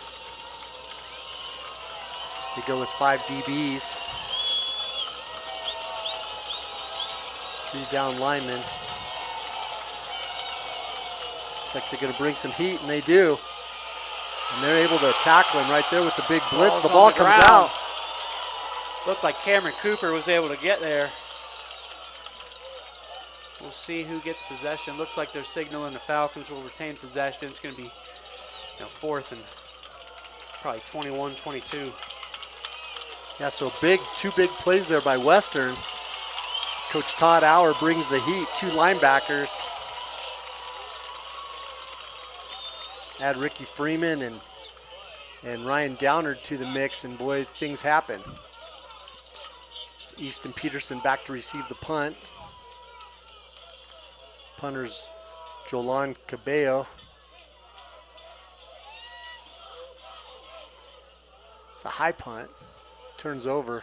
Peterson calls for the fair catch on his 35.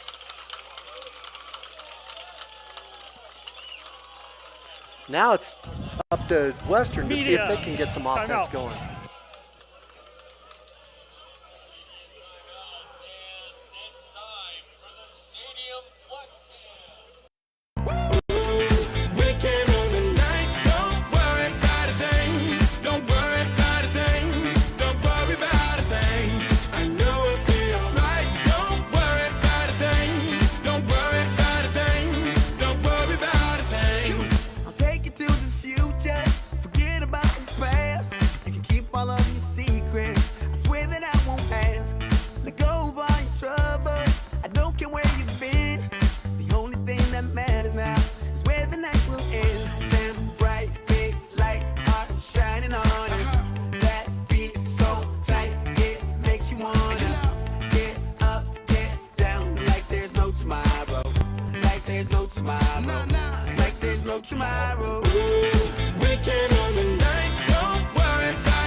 So it'll be interesting to see if Western decides to open it up. Neither team's really gone down the field with any deep passes.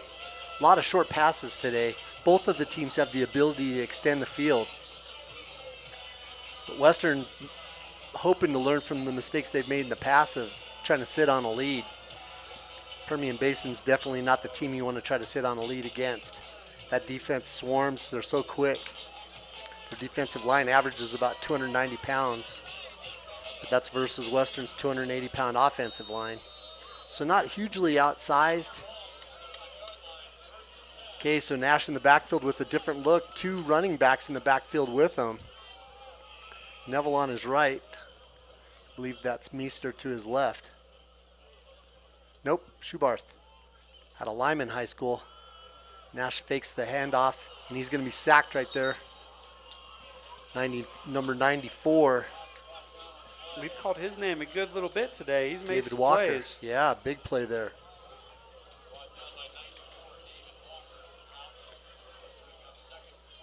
Yeah, it'll be 2nd sack on the day for the Falcons.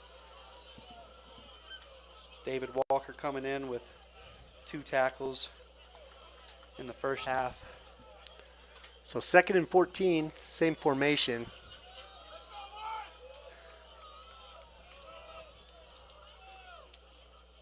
Schubarth in motion again.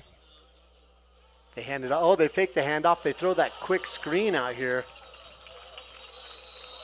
Oh man, Nash is down.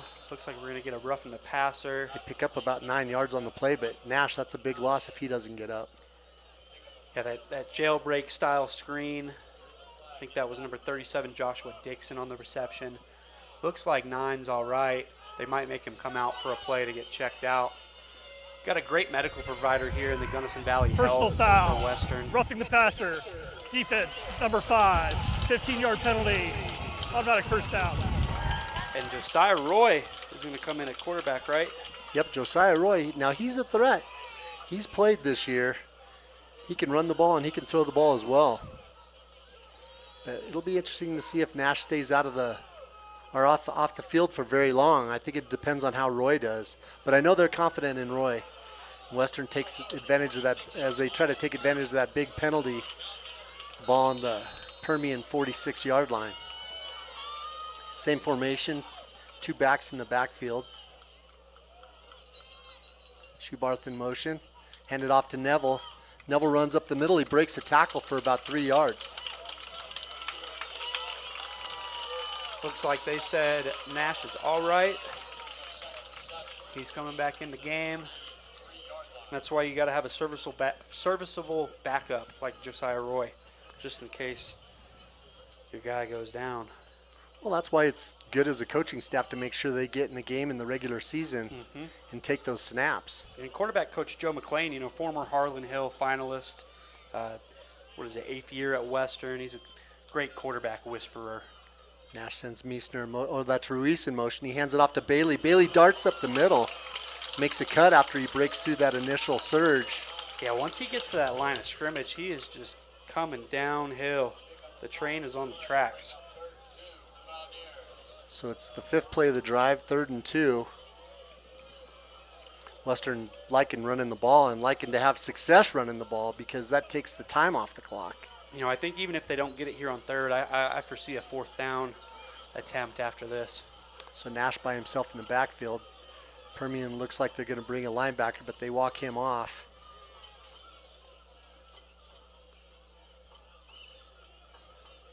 They hand it off to Neville. Neville's able to fall forward, but he's going to be about a yard short of the first down. 4th and 1.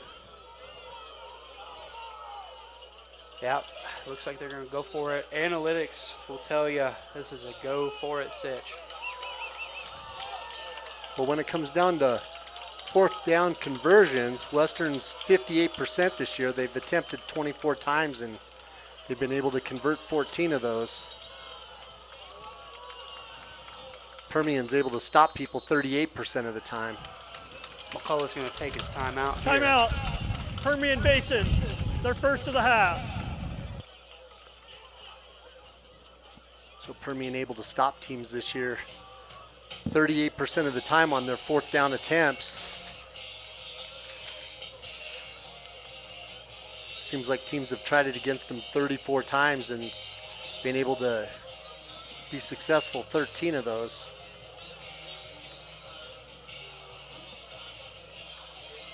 If I lose, I'll respond with respect. If I win, I'll back it up with humility. If I fail, I'll rise up with honor. It's tough for us to put it all on the line. Don't undo my hard work with poor sportsmanship. Respect. It's the name of the game. In that senior day game, they lined up in the tush push. Drew Nash took a step back and went around everybody. Yep, I've seen Western do that on more than one occasion, where everybody thinks they're going to run it up the middle. They're going to come in shotgun here. I would get up under center, but maybe that's why I'm up here in the booth. Or try to draw Permian off sides. He didn't go in the neutral zone. He was able to get back.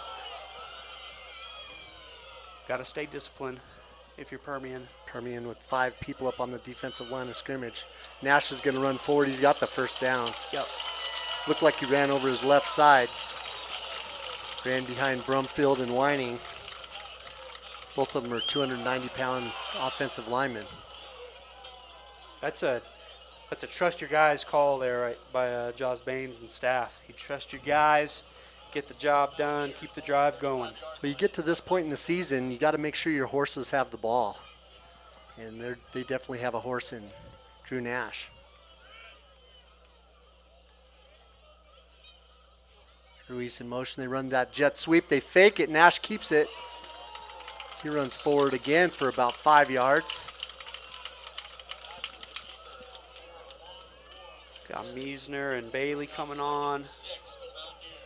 Looks like they had number 91, Aliz Ranslem out there, a linebacker. He was in on that formation, the redshirt junior from Elizabeth High School in Parker, Colorado. Elizabeth's playing in the 2A state championship, I believe. Yes, sir. Playing Wellington in Colorado. Getzy moves in from back into his tight end position. Nash takes the snap, hands it off to Bailey. Bailey's able to get about a yard. You know, Nash, every play he has a fake. Every play. Yeah, they love that keeps kind of defenses on their heels. RPO concept style almost. So 3rd and 5.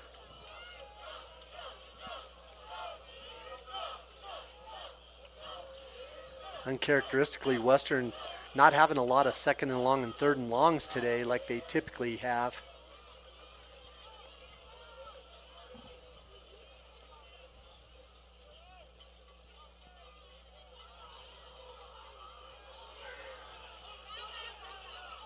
Oh, Meissner jumps. Had some confusion in the backfield, needed Bailey to go in motion, and it kind of threw him off. Ball start. Offense, number 10, 5-yard penalty, 3rd down. You know, I'm just shocked by the amount of penalties today by the Mountaineers. They're just usually so disciplined. That's one of the cornerstones of Josh Bain's culture here at Western, being disciplined in all the phases of the game. And, you know, maybe it's just the moment. And well, they're ranked number 22 in D2 for fewest penalties per game with 5, and they're already at 6. So 3rd and long, but that's not something they're not used to this year. Just setting themselves back a little bit, more and more than I'm used to watching.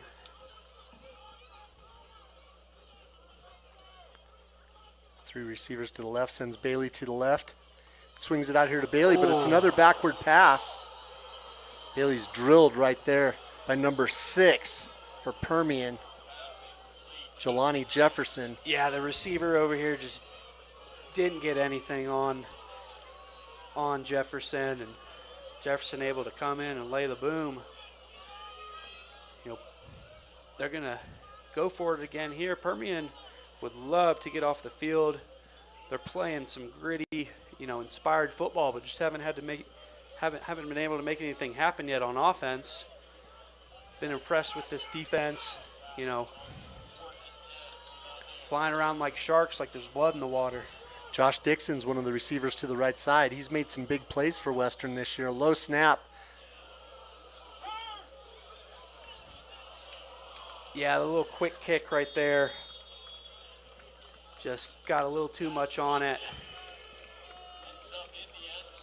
So UTP's going to take the ball on their 20. They've done that this year too, Western has. I think that's a heads-up play. Nash just got a little bit too much foot into it. Maybe he's their backup punter too. I mean, he's a do-it-all guy. You know, he's one of those just dynamic, explosive, great players that makes it, you know, almost impossible to game plan against. This is the time in the game, though. Western's up 12-0. Permian can really steal the momentum here, take charge with a couple of big plays. What's the psyche like on the sideline over there? Downard falls down. Gibson rolls out to the left. He's going to keep it. He decides to run it. He goes out of bounds. He's going to gain 1 or 2. Moose are able to just, you know, track him and get him out of bounds for a short gain. You know, Gibson, he threw for 5 touchdowns last week. He was playing, you know, not a finalist for the Harlan Hill, but playing at that level. What's kind of going on in his mind right now? You know, not finding much success yet today. You know, still having a, you know, decent yardage game, but there's Sewell. He's the big player. He ran right over the middle, a crossing route, and made a big play. They had 4 receivers to the right, and Western had a hard time adjusting after about a 14, 15-yard play. Is that his first catch of the game? I believe it is. Wow. And he's the guy to watch for Western. But look at Permian coming back out with 4 receivers to the right again. challenging down the field, but Western's defenders have him covered pretty well. Oh, they're going to get a hold in the backfield. Did the receiver make the catch over here? Yeah, he did. He made a diving catch. Offense, number 52, 10-yard penalty. Replay first down. Yeah, number 52, Mackay Pickney, graduate from Wagner College by way of Queens, New York. Mathis was the receiver there. He made a nice catch. He had to come back for the ball. But the defensive backs for Western doing a great job covering these high-powered receivers of the Falcons. I mean, I'm just shocked that was Traylon Sewell's first catch of the game. He came in with 51 receptions for 631 yards. Great job by Todd Hour's scheme to bottle him up today. Permian finding a set that works for them with the 4 receivers. They put those 4 receivers out to the right side as a decoy and tried to go back to the left, but Gibson threw it wide.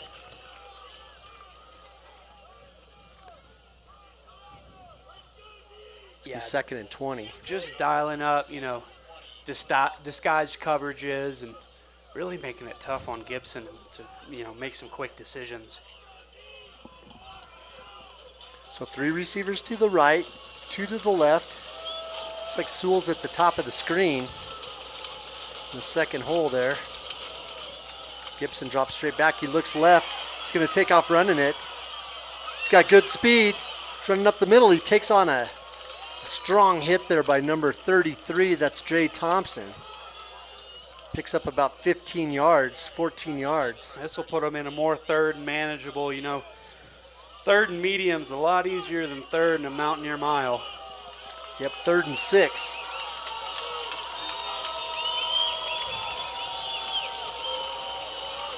Three receivers to the left, 2 to the right. Sewell again is at the bottom of the screen in the second hole.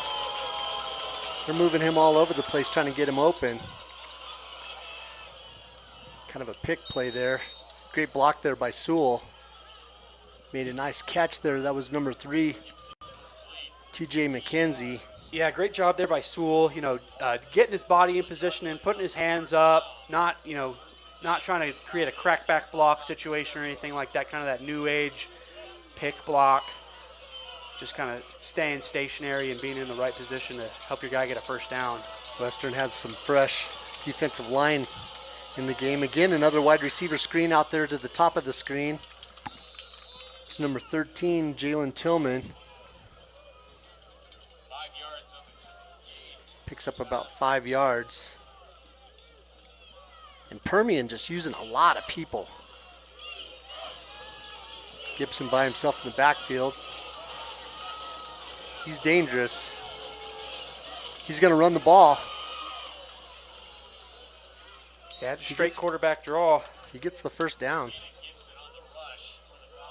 When you go in that empty set and you get 3 receivers on one side and 2 on the other side, it stretches out your guys on the defense and opens up a spot for the quarterback to just tuck and run. That's the end of the third quarter. Boy, that was a fast third quarter, wasn't it? I tell you what, Dave. Both teams' offenses are working. Western shut themselves down with another penalty when they jumped. But both offenses are going crazy. What's it going to be here in the fourth quarter? Is UTPB going to, have the conditioning to survive this altitude and make a run at, getting back into this ball game? Or is Western going to shut them down? Well, this quarter change couldn't have happened at a better time for them after this drive. They've already ran 8 plays in a row, so you can bet they got some guys over there that need some breaks, need to get some breathers.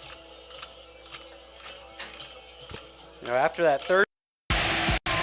The road to national championships runs through NCAA.com.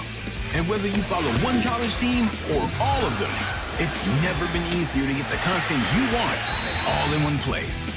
With live broadcasts of multiple championships across all divisions, with exclusive access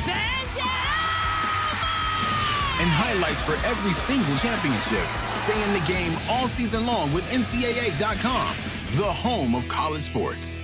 The third quarter had 2 penalties. Now they got 5 for 35. what's this young staff over there for UTPB? How do they respond in these moments? Like we've said, new program, not uncharted waters for these guys. Not really been in the moments here before, if I'm correct. I believe the oldest coach on that sideline is 34. McCullough's 30 himself. Just kind of, as they continue to try to build that culture, how do you, in moments like this, when you've never been there, how do you make something happen? And Western, on the other side, they've tended to stub their toe in this game in the playoffs. And so they're really hoping that they can avoid those mental mistakes that cost them in a close game. And it's so close, an odd score, 12-0. This is the kind of game that can often come down to a kicking game.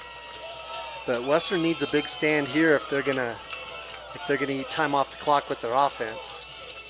Little confusion there on defense. They have 5 DBs in the game.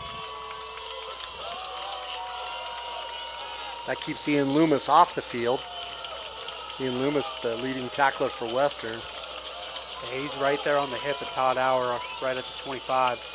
There we go. Gibson drops back. Freeman plays a lot of pressure. He only gets an arm on him. He's not able to hold him. And that's going to be picked off. Easton Peterson has the wheels. Gone. He's heading down the sideline. I was wrong. Well, that was a big pick there.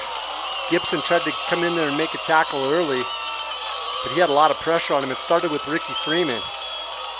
Yeah, that senior captain, number 97, Ricky Freeman. We talk about Nash being the heartbeat of the offense. Ricky is the heartbeat of the defense for the Mountaineers, able to apply some pressure, make Gibson roll out. And that pursuit by the Mountaineers, making him kind of just throw up a little bit of a prayer. And Peterson does a great job on the return. This Mountaineer crowd is coming alive here. Western has the ball in the 15. They send Meissner in motion. Hand it off to Schubarth out of Lyman High School. He takes off running. He darts over the right side. But there's a flag on the play. Looks like it's right there where oftentimes holding penalties happen.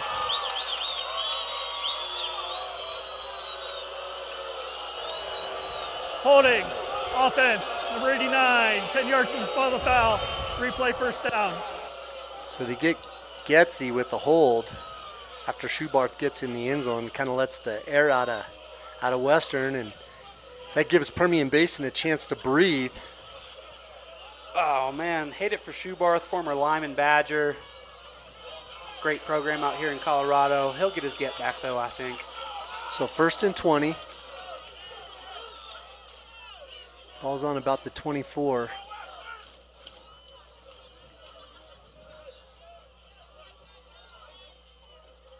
Nash keeps it, cuts back. He runs over the middle. He's going to be tackled there by about 3 Permian defenders, led by number 42, Trey Yanez. Yeah, number 72, offensive guard Taylor Nichols, just pulling out, getting on that high horse, trying to lead his quarterback. Nice job by the Falcons, keeping it under wraps.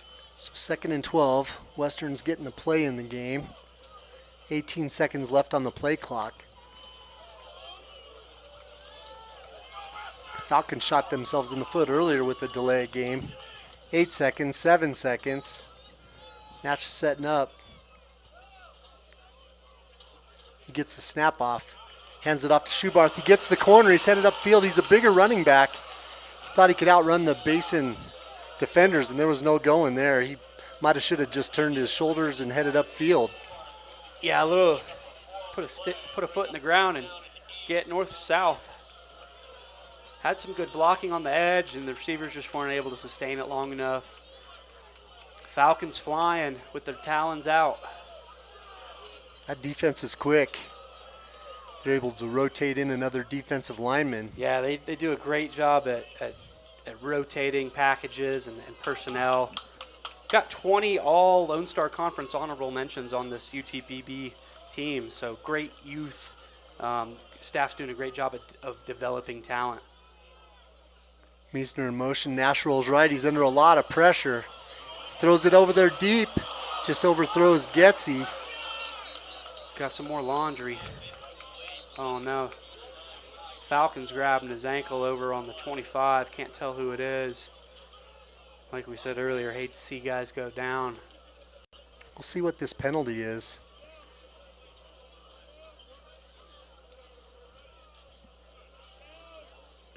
They pick the flag up.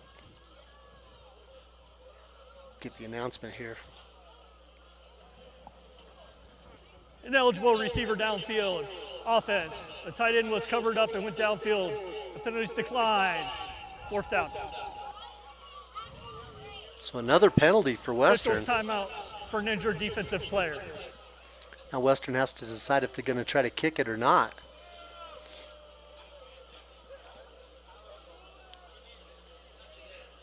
Not getting their kicking team out there, so not showing a lot of faith in that. Yeah, I mean, it's one of those things where, 3 points here, it's still a 2-possession game if you get the field goal.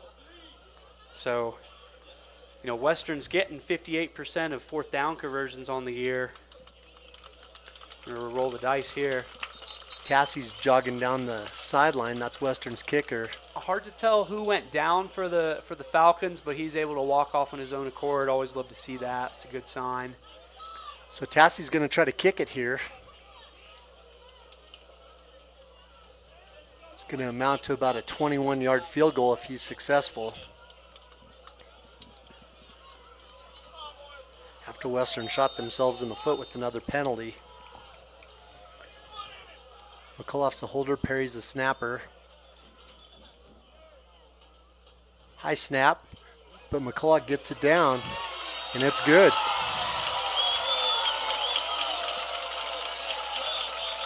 So I'll tell you what, their kicking game's come into play today, and that's something they're going to need at this level of play. Yeah, I mean, if you're going to keep moving on in this D2 playoff bracket, that third phase of the game, and what a, it's got to be a little bit of a sigh of relief for Adam Tassie, the redshirt senior out of Littleton, Columbine High School, one of the great programs here in Colorado high school football, just to kind of get that weight off your shoulder,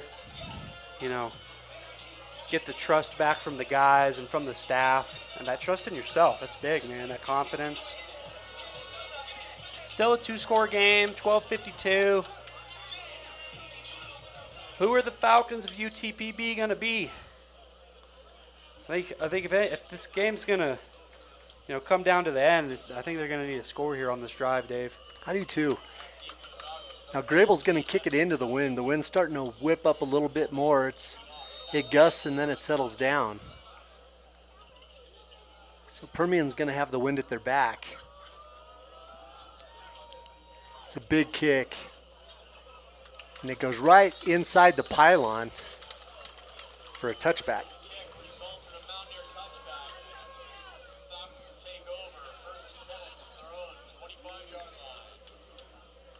So Permian will take over on their own 25. They came out this last series with 4 receivers on one side, and that seemed to throw the Western defense off. Little quads look.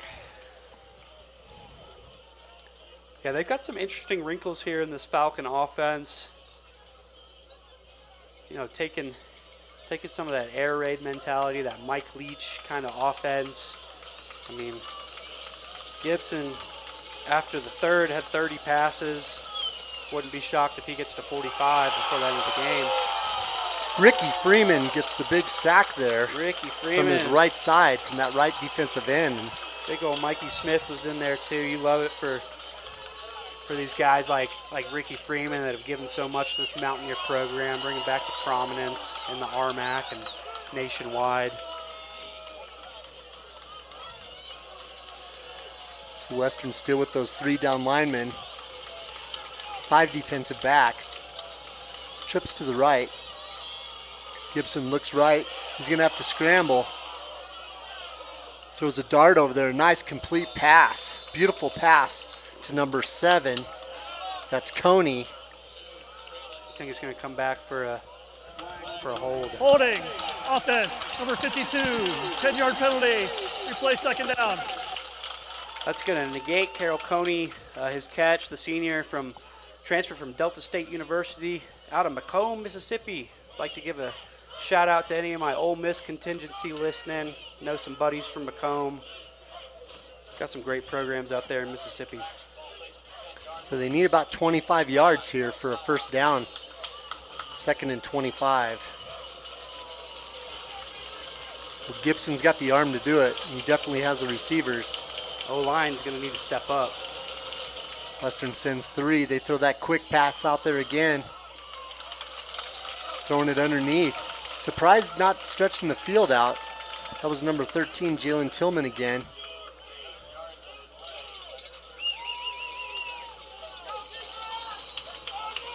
It's going to be 3rd and about 16.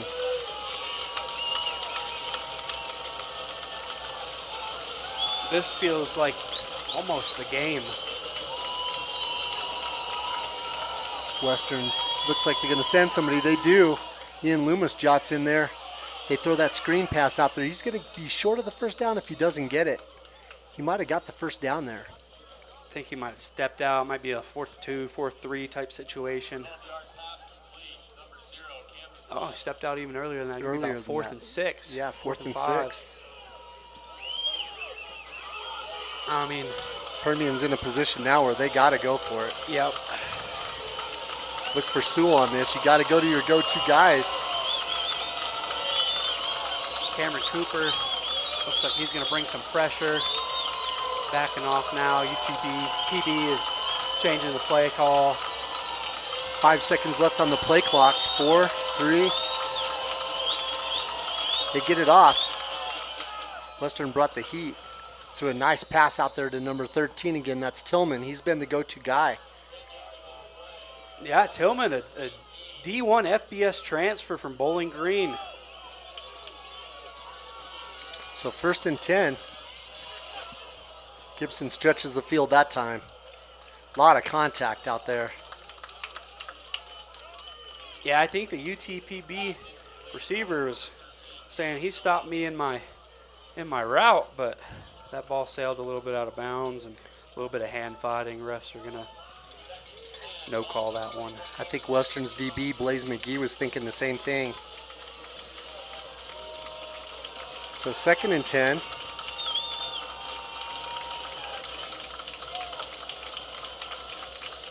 They throw it quick again. That's number 8, Jace Wyatt.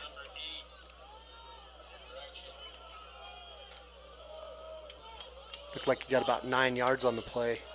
So 8th play of this drive. It's going to be 3rd and 1.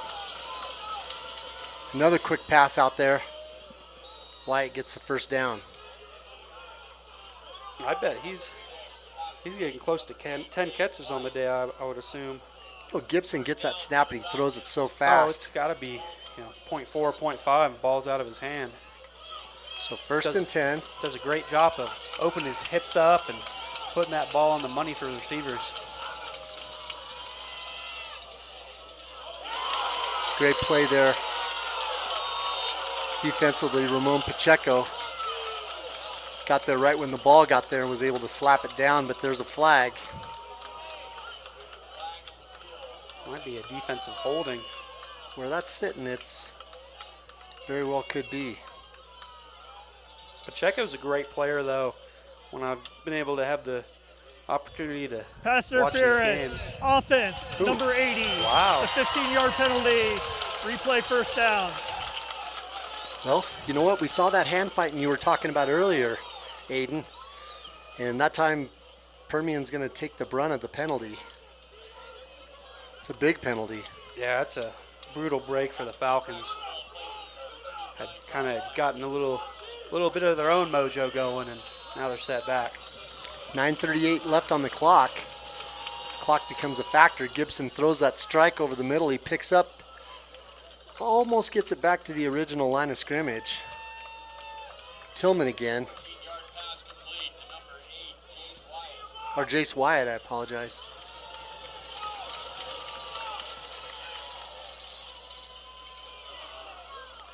There's a pass to the running back, Corey Harris. He gets in the game. He's only had a few touches today. It's going to make it a manageable 3rd and 2. You know, this is 4th down territory for them, so the whole playbook's wide open for the Falcons. Gibson keeps it, runs over the left side, dives forward for about a 5-yard gain. So 13th play of the drive, it'll be 1st and 10 on the Western 33-yard line. Basin's up on the line there quick. Gibson takes a snap, throws it over the middle again. That was number 3, TJ McKenzie. Yeah, that was a bullet from Gibson, just right on the money, right in the chest of the receiver where the DB can't get to it. The number one first down offense in the nation is the offense showing why they substituted get on that. the play and snapped the ball prior to the ball being rigged in play. By rule, it's delay game. Offense number 4, 5-yard penalty, replay first down. So Western catches a break. Any subsequent violations result in an unsportsmanlike conduct penalty against Permian Basement. Yeah, just right there, trying to get that play call in quick and get going, the high tempo. Ref hadn't said it was good to go, and they snapped the ball. It's a penalty. 1st and 15, ball on the 25. Western with 5 defensive backs, 3 receivers to the left, 1 to the right. Gibson drops straight back, has all the time in the world, hits his man, Sewell. Sewell's coming alive here in the 4th, Big-time players make big-time plays when it counts. And they're going to their big-time guys in this drive. Gibson rolls right. He's throws wide it back open. Back across his body to Sewell, and Sewell's just wide open there in the end zone. What a beautiful pass. Yeah, that had some zip on it.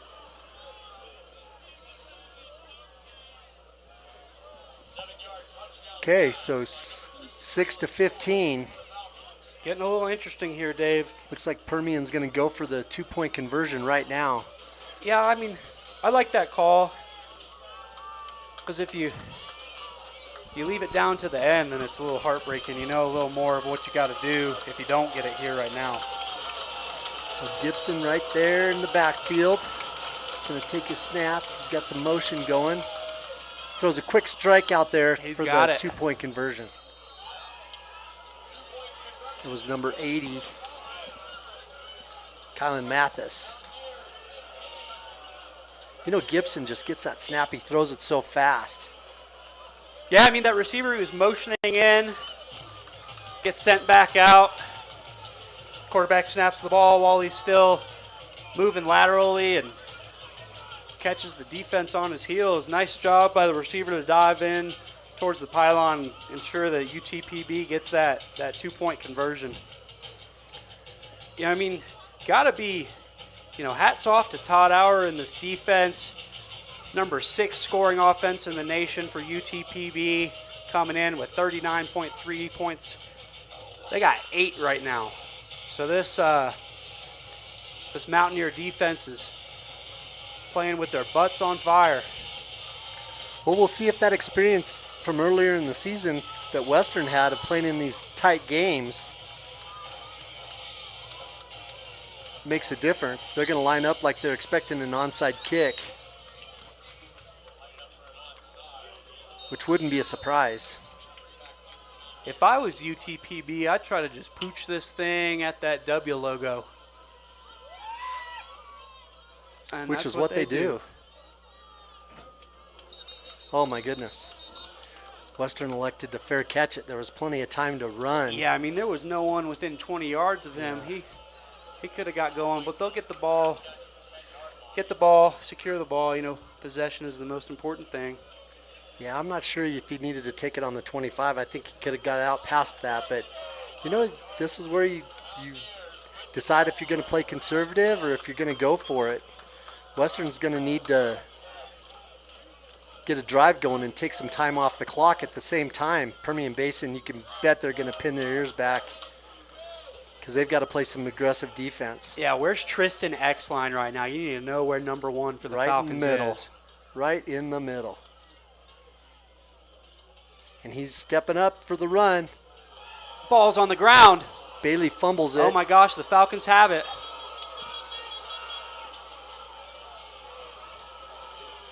Yep, Bailey fumbled it. Wow, what a turn of events there.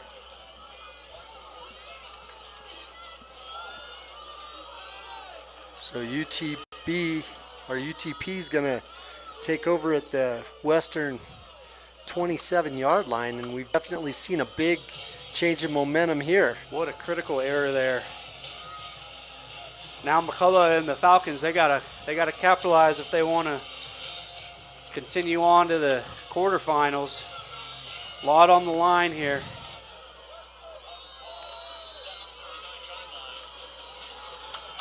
So 3 receivers to the left. Gibson in the backfield. He's got Harris standing next to him. Turns and throws it here to the left to number 3. Breaks a tackle. TJ McKenzie. Nice catch and run afterwards. Yeah, remember TJ McKenzie? He kind of the same area of the field where he fumbled that ball earlier in the day. Making sure he's got, ball on a chin and scampers out of bounds for a decent gain. The Falcons are finding those quick passes are working for them. 3 receivers to the right. Harris in the backfield with Gibson. They don't even fake it. Just swings it out here to try to make another athletic play. It's number 8, Jace Wyatt. He's able to pick up 2, and Western's got a guy down. I think is that number 3, Cameron Cooper? Just kind of got rolled up weird. Officials timeout for an injured defensive player. Oh, man.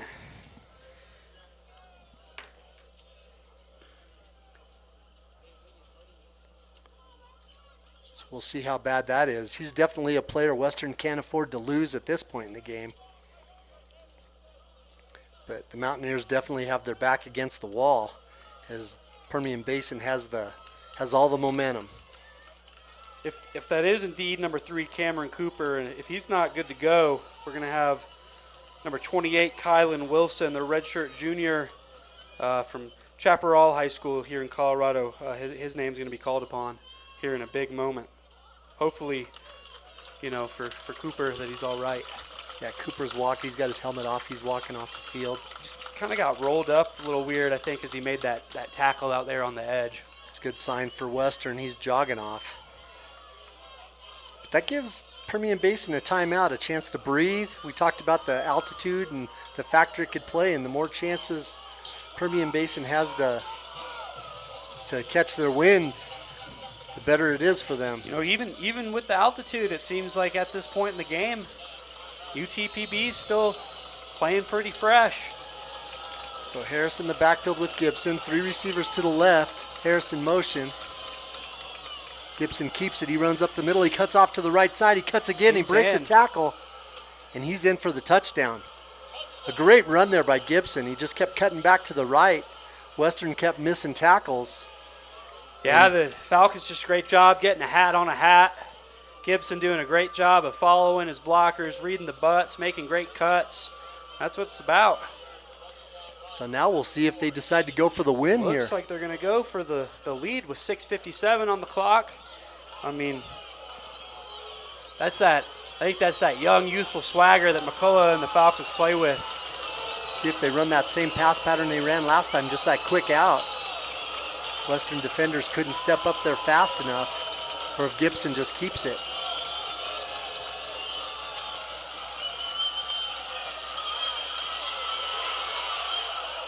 There's going to be a hold on that penalty. What a catch, but it's going to be negated by a hold. And Gibson is, ooh. Drew Johnson applied a big bang to him there, but I don't see a flag for that hit. Yeah, they're going to get called for a hold. Yeah, he got hit right after he threw the ball. Gibson's tough, though. Look at him. He gets up. He's walking off the field. Holding. Offense. Number 52. 10-yard penalty. Replay the try. And UTPB is going to have to do it with their backup quarterback, or are they going to send the kicker out and tie the game up? I think they should. It looks like that's what they're doing. Yep. Diaz is a great kicker, number 41 out of DeSoto, Texas. That's a hard place to kick from, that left hash.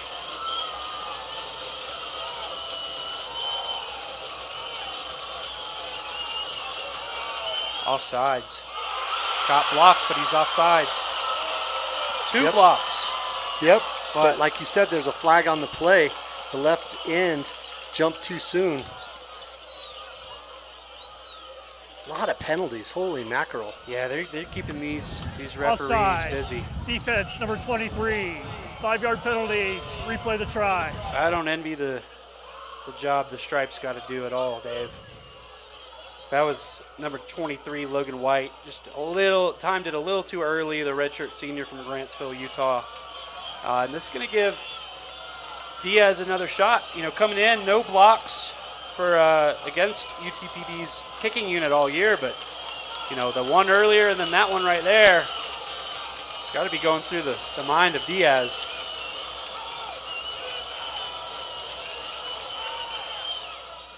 Good snap, good hold, right through the uprights. We have a tied game. Aiden 15-15, not nearly the scoring fest we expected. No, I was thinking we might be in the 30s or 40s by this point, but these defenses coming out aggressive, fired up. I mean, what a response by McCullough and the Falcons. Down 15 late in the game, getting into the tail end of the fourth, and just what a response.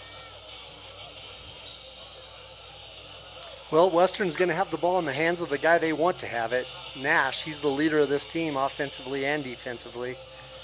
It's going to be up to him to drive the field and try to get away with it without having all the penalties that have hampered Western today, or the turnover. You know, coming into today, the Falcons were 3-1 against top 15 teams. They thrive as the underdog. Well, it's dangerous to be ahead, you know. At this level of the game, it's dangerous to be ahead, especially if the other team's within in distance.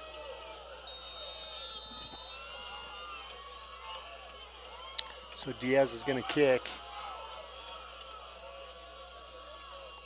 He kicks it short.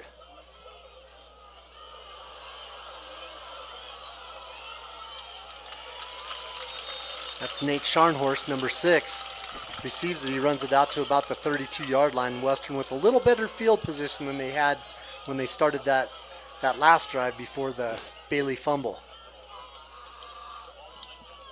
Yeah, they decided to field the ball there and get a little bit of positive field positioning. Scharnhorst, the redshirt junior out of Delta, Colorado. I know a bunch of you Gunnison people are familiar with Delta and the Delta Panthers. So here we go, Nash in the backfield with Bailey. 1st and 10. Meissner in motion. They fake the handoff to Bailey. Nash rolls right. He has to tuck it and run. He gets maybe 2 yards. Yeah, X-line in pursuit there. Kind of jumps up thinking that Nash is going to let the ball fly, hoping to get it batted Officials down. timeout for an injured offensive player. Does a good job of tripping him up. Nash is down again. Oh, no. That's not what the Western Mountaineers want to happen right now. Hopefully he's all right. They're checking him out. Going to call on Josiah Roy again. Western, if they go with Roy, they're going to have to rely on him to throw the ball. Yeah, you don't want to just rely on your 2 true freshman running backs. Josiah Roy is a redshirt junior from Pine Creek High School over there in the Springs. We've got a good couple of Pine Creek players on this Western roster, but Josiah Roy's been in some moments before. He's played the game, and he's got the wheels. He's got the receivers. To do. Yeah, 2nd and 8. When he steps out there, he's still warming up there with McCullough on the sideline.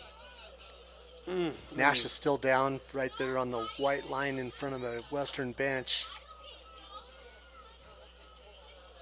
And, you know, if Nash is not able to go, that's such a deflating feeling for all these fellows on the sideline. It looks like he's getting up, kind of grabbing that midsection. I wonder if he got the wind knocked out of him or what happened. Well, 2nd and 8, and Josiah Roy's going to have to step up here. He's got Bailey in the backfield next to him. We'll see if Coach Joe McLean, the offensive coordinator, elects to let him throw it or hand it off to Bailey. Permian, you can bet, is expecting Bailey to get the ball. Roy keeps it, makes a good run, gets the first down.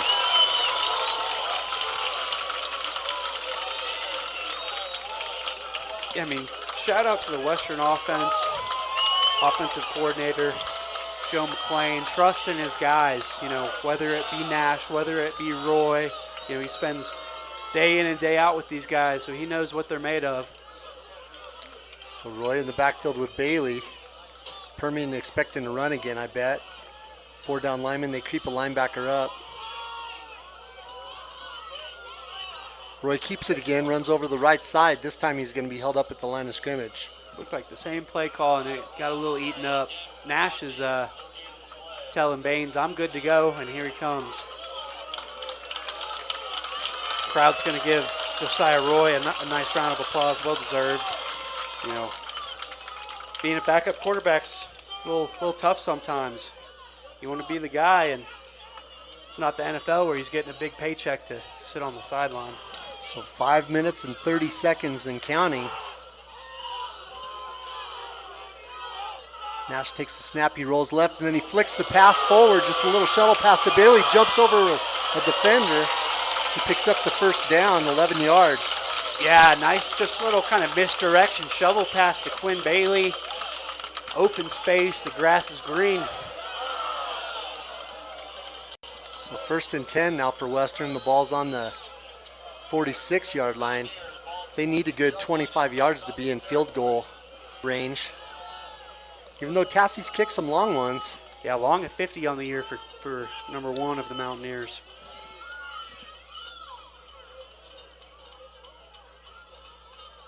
Nash drops straight back.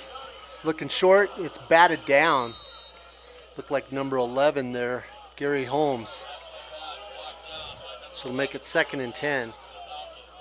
Number 11, Gary Holmes, JUCO guy from Independence Community College in Kansas. Last chance you. So Western in familiar position here with 2nd and long. 3 receivers to the left. One of them is Josh Dixon. He's at the top of the screen. He's made some big plays this year, even though he doesn't start. Bailey getting set in the backfield next to Nash. Permian Basin steps. Oh, we're hit again. Nash is hit again right when he throws the ball. This Falcon front is just attacking and attacking. They still seem fresh, and that's in part to the coaches doing a great job of switching in personnel and different packages of players. 3rd and 10.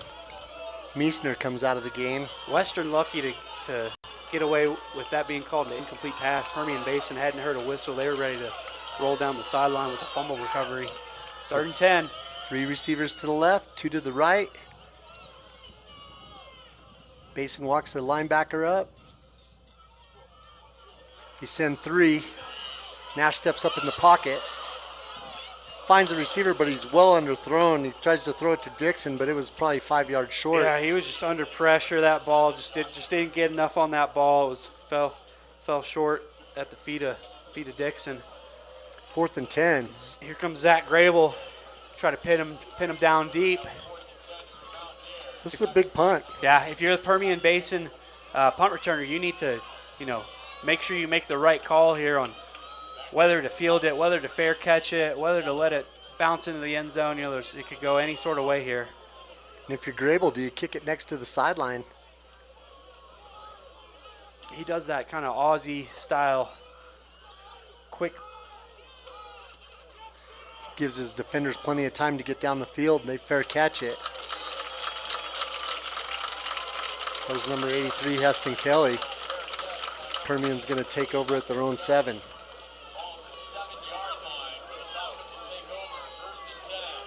.423 left in regulation. That's plenty of time. That's plenty of time. This Western defense, our Western offense has been been held. Permian's done a good job of stopping them. How's McCullough, maybe new to a situation like this? Game on the line, season on the line. What kind of, how's he going to manage these late game decisions, him and his offensive staff, Crandall and Hernser? Well, it's not like they have to go down the field. They've thrown plenty of short passes where their kids have made athletic moves. Gibson standing on his one. He throws another quick pass out there. I believe it was caught. Nope, they're going to say it was incomplete.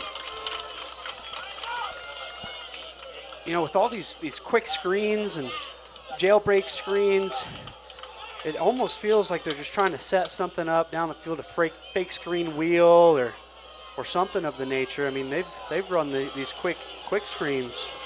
I bet they've thrown 20 screens today. I think they've only gone downfield once.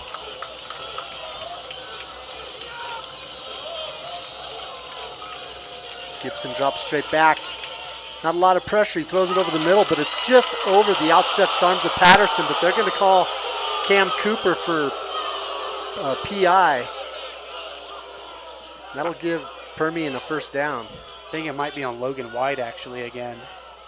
Kind of seemed as if he arrived at the receiver a little early.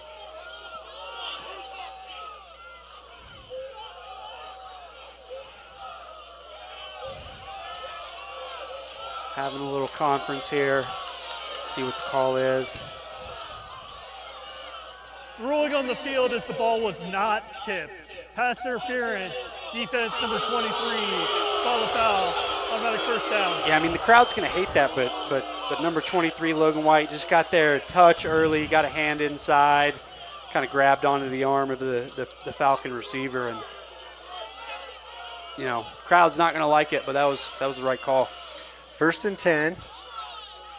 Permian at their own 17-yard line. 16-yard line.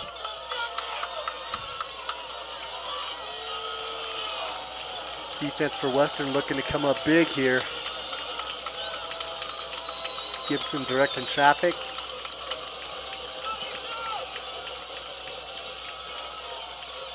Under a lot of pressure again, but he's using his legs. Getting down the field, he makes it to the 30, but there's a flag down in the backfield. Could be another hold. This game has just been riddled with penalties. Just all over the field, laundry all day. It's almost every time that Gibson steps up and tries to escape the pocket, they get called for a hold. These O-linemen. Number 50, half the distance to the goal. Replay first down. These O-linemen, they just got to know once that quarterback steps up in front of you and is trying to escape the pocket, you got to let go of the guy you're blocking. It's killing them. That was number 50, Tyler Ball, a graduate transfer from the College of the Sequoias by way of Tulare, California. Might have been a hold against Jerry Whitty. Number 93, he's the one with his shirt out of place on his shoulder pads.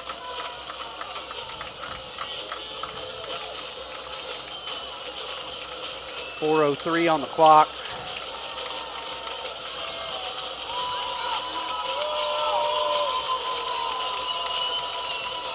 Gibson setting up on about his 2-yard line, drops straight back to pass. He's got a receiver wide open over here on the sideline. Yeah, Chase Wyatt. People all down his face, pressured, lets it fly, a little air under it for the receiver to run under. Looked like they were going to have Permian backed up, going all the way back towards the Crested Butte, but great job by Gibson there, just getting a little air under the ball, letting his receiver run under it. Got 2nd and short. Yep, 2nd and 2. Gibson throws another quick one out here. That's Wyatt again. Wyatt's being picked on a little bit, or Wyatt's picking on, let's see, that's number 20, Ramon Pacheco. Another one of those Pine Creek boys. So 1st and 10, 6th play of the drive. 3 minutes, 10 seconds left on the clock. Another quick pass out to the left side, or to the right side. And another first down by this number 1 first down achieving offense in the nation. That was to number 7, Coney. These Falcon wide receivers, they do a great job of blocking these defensive backs. And how you play without the ball in your hand tells you how much you love your teammates. Another quick pass. You know, they're trying to get Western to scoot their DBs up so they can run right past them, setting up that long ball here with not a lot of time left in the game. 2:30.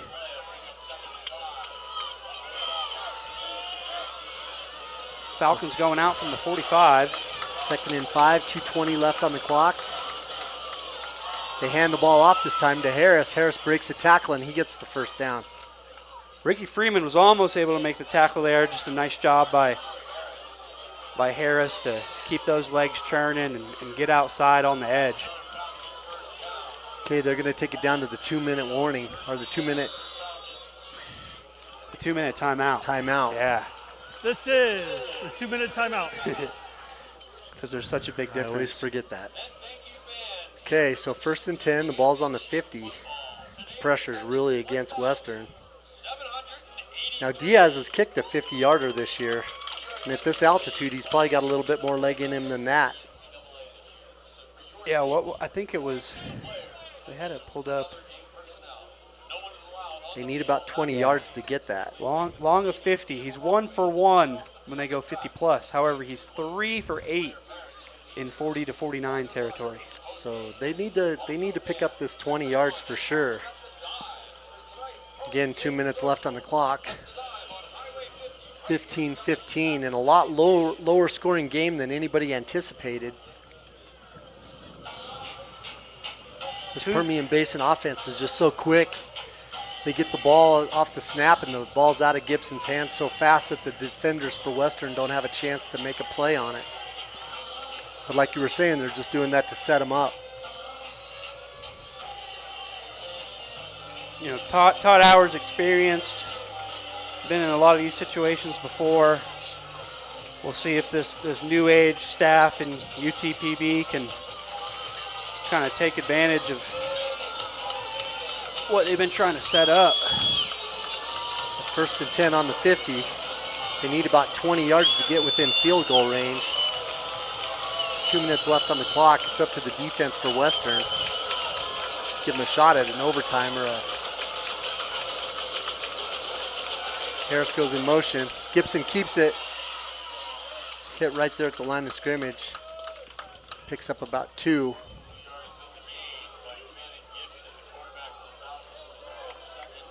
So 10th play of the drive. 2nd and 8. Harris in the backfield with Gibson. Sewell's, watch him.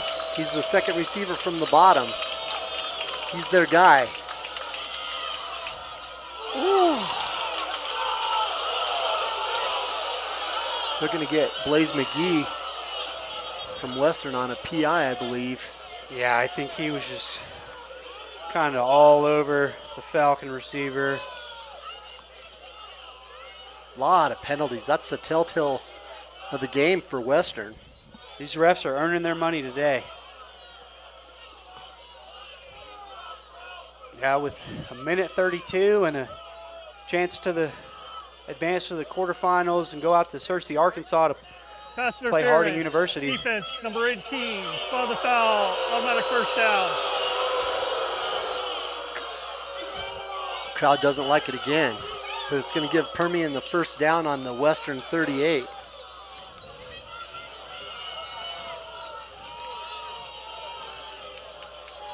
They only need about 8 yards to be within field goal range. Plenty of time left on the clock, a minute 32.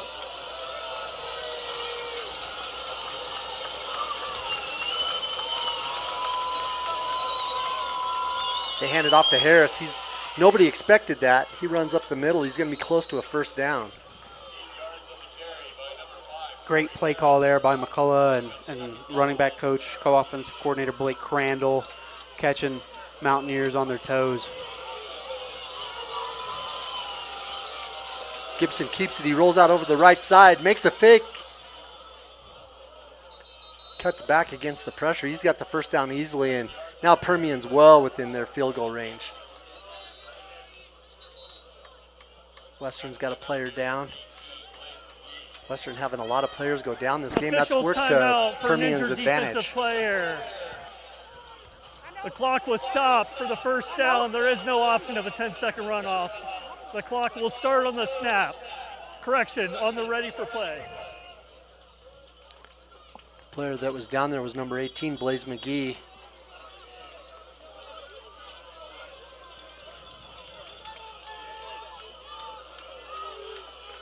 Now Permian just needs to take care of the ball here. Keep it in the middle of the field and prepare for an easy field goal. Minute 3 left on the clock.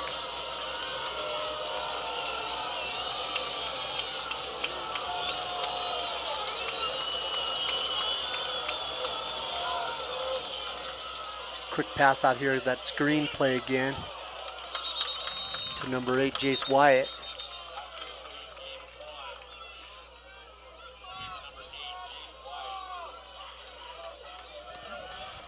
Timeout, Western Colorado, their first of the half. Please reset the game clock to 53 seconds. Yeah, 53, please. Western's going to have to start burning those timeouts to give them any chance at having play clock left, or game clock left, rather, if they were to get another possession. Well, we said it. It's dangerous to be ahead when another team's within shooting distance. They get the momentum, and then you're in trouble. That fumble was big for Western, but I don't think that holds anything close to the penalties that they've had this game.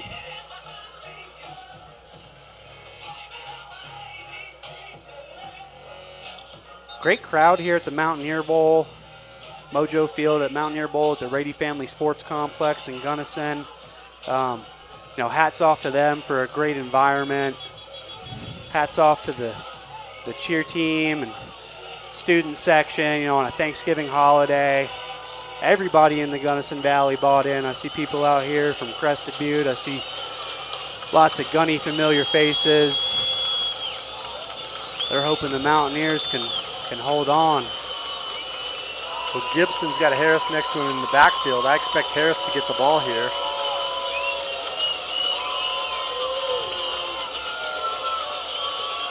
They don't. They're going to go ahead and throw it.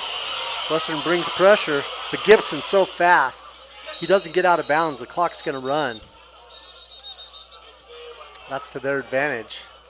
As Gibson gets up slowly. Timeout, Western Colorado, their second of the half. Please reset the game clock to 46 seconds, please. 46. It's going to make it 3rd and 4.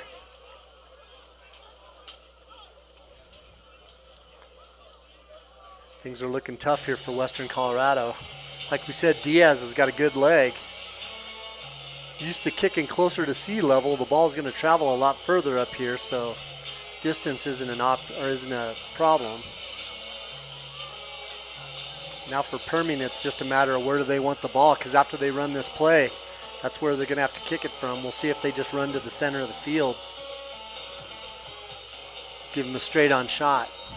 Yeah, this has been the round of the playoffs. It's really kind of been the bump in the road for Jaws Baines and his tenure. Not able to get out of the second round. How can they get that proverbial monkey off their back?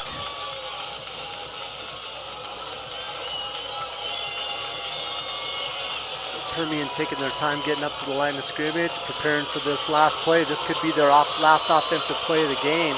Got to force the stop here if you're Western. 3rd and 4. Maybe they go to the end zone right here. Nope, Gibson's going to keep it. But he doesn't try to run right and he doesn't try to run left. He picks up a couple of yards. It's going to be 4th down.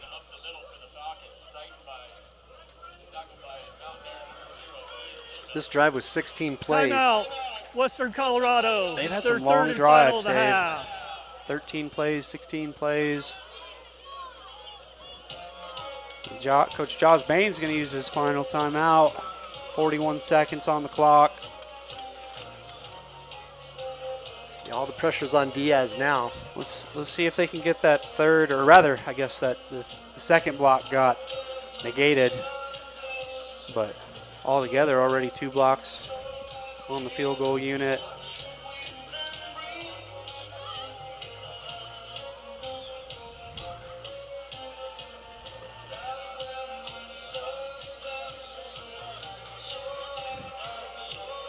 Crowd seems to have lost a little bit of their mojo.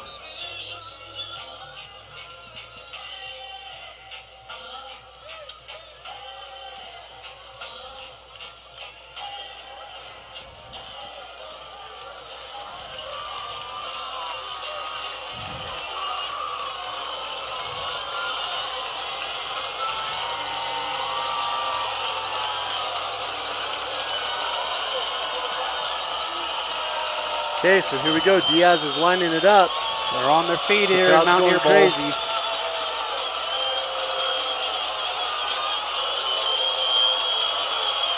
They get blocked. It's blocked. They better pick it up.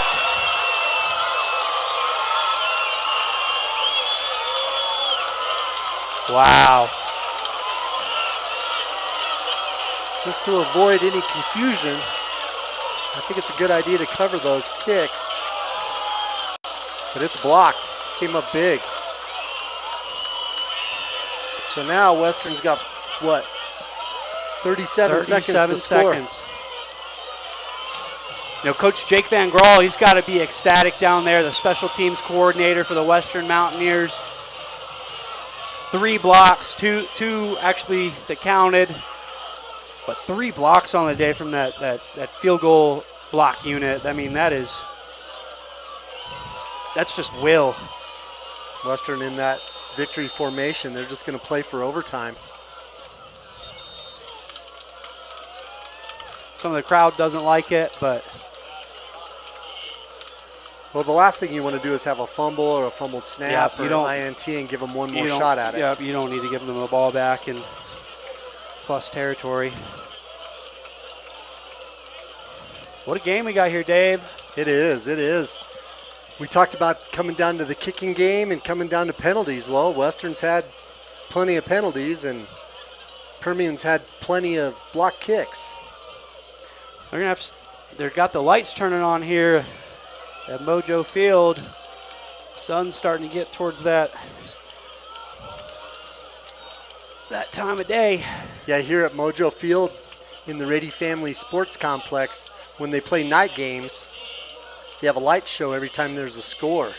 The lights flicker on and off, and it's just quite an environment.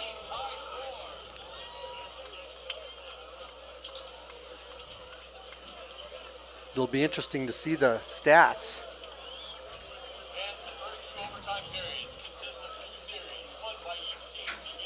Yeah, UTPB total offense, 78 plays for 446 yards. Cannon Gibson, 329 in the air. A net of 71 on the ground for Gibson. He's been the do-it-all guy. He's been sacked 4 times. But UTPB did a great job there in the fourth quarter, regaining the time of possession. They're at 30 minutes and 56 seconds opposed to Western's 28 and 36. Penalties about even now, 10 penalties on each squad, 83 for UTPB in yardage, 84 for Western in yardage. 1 fumble lost by each team. 1 interception by each team. That huge interception return for 76 yards. Let's see, what else we got here? Rushing is about even. Yeah, dude, Cannon Gibson with 20 carries on the day. Jace Wyatt, 13 receptions on 17 targets for 99, 44 yards a yak. Caden Meisner a little quieter than I thought he would be. Only 2 catches on those 3 targets still. Tristan Exline came alive. Trey Yanez as well, coming alive, 8 tackles. Play overtime to decide the fate of this game. Each team will have the opportunity to possess the ball 1st and 10 from the 25. After the first period, if it's still tied and you score a touchdown, you must go for 2 points. After the 3rd overtime period, we'll alternate tries from the 3-yard line. Any questions? Permian Basin, you're still the visitors. You get to call the toss. That side is heads. That side is tails. Your options are offense, defense, or end of the field. What is your call? Heads is called. It is tails. Western Colorado has won the toss, elected to play defense. Which end of the field do you want to play on? We will play on this end. So they're going to play on the south end. Western won the toss for overtime. They didn't do that against Chadron.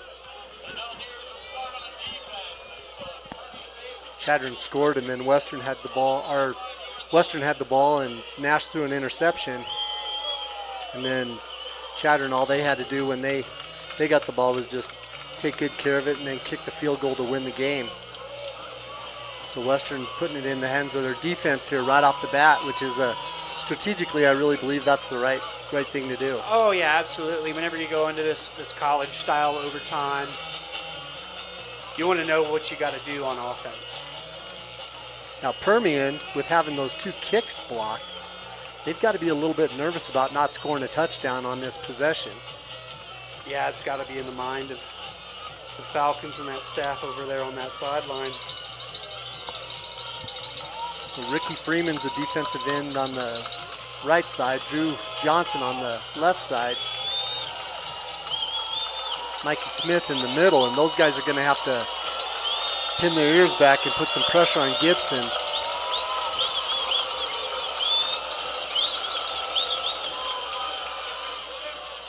They go with that quick pass again. Sun's in our eyes a little bit. It's hard to see who he threw it to. Yeah, all these football stadiums in Gunnison, they love to put that press box facing the sunset. So it's going to make it 2nd and 6. Got another Officials Western player timeout down. for an injured defensive player. I really feel like these injuries are, it's bad when your players get hurt, but it sure does give Permian Basin a chance to have a little timeout. I mean, this defense for Western, they've been on the field for 79 plays. So, even though we live up here at altitude, that's a lot of football. That was Ramon Pacheco, defensive back. He's jogging off. Good sign. In to replace him is Blaze McGee, number 18. 2nd and 6 for the Falcons. Harris in the backfield with Gibson. Gibson's going to throw it quick. He's got a receiver wide open, and he walks into the end zone. Touchdown for Permian Basin. They didn't hesitate. They went right back over to the side where Western rotated their player in and attacked. Gibson threw a strike, just threw a dart. Beautiful pass and a great run afterwards. The missed tackle. I think that was Jalen Tillman on the reception, that D1 transfer from Bowling Green. So here's Diaz going to try to kick again. Got to have a mind like a goldfish if you're a kicker. You got to be thinking about getting that ball up in the air a lot sooner.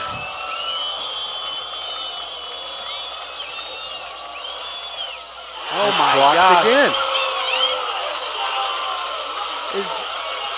That's just unreal. 0 blocked kicks all year for that field goal unit of the Permian Basin Falcons. 4 today. 3-1 negated for penalty. Is something going on with the hold? It's hard for me to tell from up here, but I think they're just low kicks. But Western, I'll tell you what, the offense, it's time for it to click, and we haven't seen it click this half, basically. 21-15. Drew Nash in the backfield with Bailey. See if the Mountaineers go conservative and hand the ball off right off the bat. Let's put Getzy in motion to the left side. They do. They hand it off to Bailey. Bailey's gets maybe a yard. Gain. That's X-line right there. He's had a day.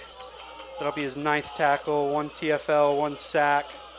Him and Trey Yanez with 8, X-line with 9 tackles. UTPB's linebacker coach is Britton Eakins. He's 22 years old. This staff is young. He has got to be fired up over there. He's barely out of high school. So Basin could send the works just to get some pressure on Nash. Nash is in a forced throwing situation. Meissner in motion. Fakes the handoff. He's going to throw it back over here to Quinn Bailey. But a great defensive play there by Trey Yanez. Gets his hand in there. Bailey was open, but Nash had to throw it with the guy in his face. Yeah, that ball just, don't know if it had everything under it that Drew Nash would have liked to have. Yanez, didn't turn around and make a play on the ball, but that's because it hit him in the back of the head. Right. So 3rd and 10. Good play call there, just not good execution. Trips to the right. Bailey in the backfield with Nash. DJ Allen in motion. Low snap. There's a flag, another flag. They throw it back here on the backside to Getsy. Yeah, they tried to do a little throwback, roll out to the right, throw it back to the tight end. Left tackle Laramie Tunsil from Ole Miss with the Washington Commanders now. He caught a touchdown on a play like that in the Sugar Bowl years ago. Offside. Defense, number 27, lined up in the neutral zone. 5-yard penalty. Replay third down. That's going to... So 3rd and 5. It's going to negate a big negative play for the Falcons. You know, this is where maybe that youth of the team is against them. Got to be disciplined. These Permian Basin defensive backs, though, they can blanket receivers well. Western's had a hard time throwing the ball over the middle. Had to rely on a lot of short passes. Drew Nash only 105 passing yards, if I'm correct. Trips to the right. Bailey in motion. Another penalty. It's going to be a designed run for Nash. Illegal snap. Offense, number 65. 5-yard penalty. Replay third down. So that takes him back to 3rd and 10. This penalty situation just keeps going on and on. It's like a bad nightmare. Was that, they said 65? Is that redshirt sophomore Lucas Hill now in at center? Has he been in all game, or am I missing that? I'm not sure about that. So here we go. Trips to the right again. Bailey in the backfield with Nash, 3rd and 10. Oh my goodness. Another penalty. It's motion on Josh Dixon. Start. Offense, False number start. 17. 5-yard penalty. Third down. That was actually number 37, Josh Dixon. It's kind of been the story of the game here. It has. 3rd and 15, but they got 2 plays to pick up 15 yards. Permian Basin just needs a big stop here to force that 4th and 15.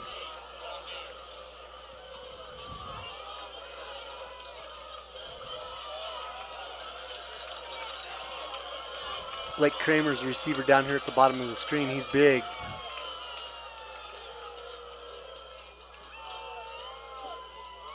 Bailey in motion. Oh, another drop pass by Western. Ruiz again. That was behind him, but a catchable ball.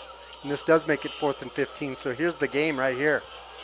Yeah, I think Nash was hoping that he just kind of settled in that zone a little bit softer, and that ball ended up behind the receiver. Here's the game. Permian Basin calls a timeout. They're excited. Permian Basin. They're one and only for this overtime period. I mean, they're definitely fired up over there. All things considered, this is the biggest play in the history of their program. Right on. And what a heads-up play by their coaching staff to call a timeout right now, even though it gives Western a chance to regroup and really think things over and make sure everybody's on the same page. Permian Basin needs to make sure all their defense is settled down and focused and talking about who those guys are that they need to pay attention to. Yep, get everybody a quick little splash of water, kind of reassure them, you're built for this moment. This is why we're here in this moment. Yep. And everybody is on their feet here in the Mountaineer Bowl.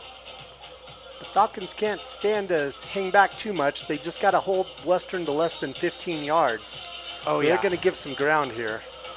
If your Western receivers need to run the route to the sticks like we've talked about earlier in the game, you don't want to end up getting a 14-yard completion here and end the game. So the ball's on the 30. It needs to get to the 15. Bailey in the backfield, trips to the right. Blake Kramer's the sole receiver down here on the bottom of the screen. 4th down. This is it. Bailey in motion.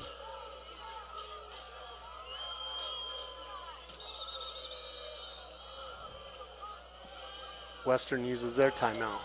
Timeout. Western Colorado. Little They're chess one and match only of of this sorts. overtime period. Another good call.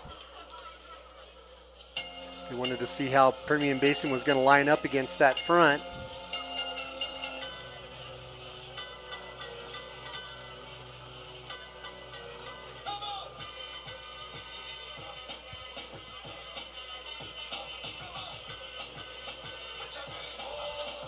I'd like to say those penalties and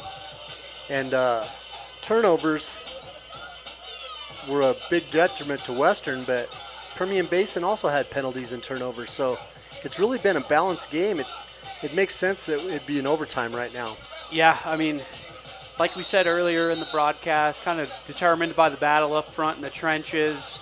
And I mean, we kind of got a little rivalry brewing here. 2 overtime games in this three-game series history. Who's it going to be that's going to take the 1-game lead? Well, this is it. We're going to know here in about 30 seconds what the result is.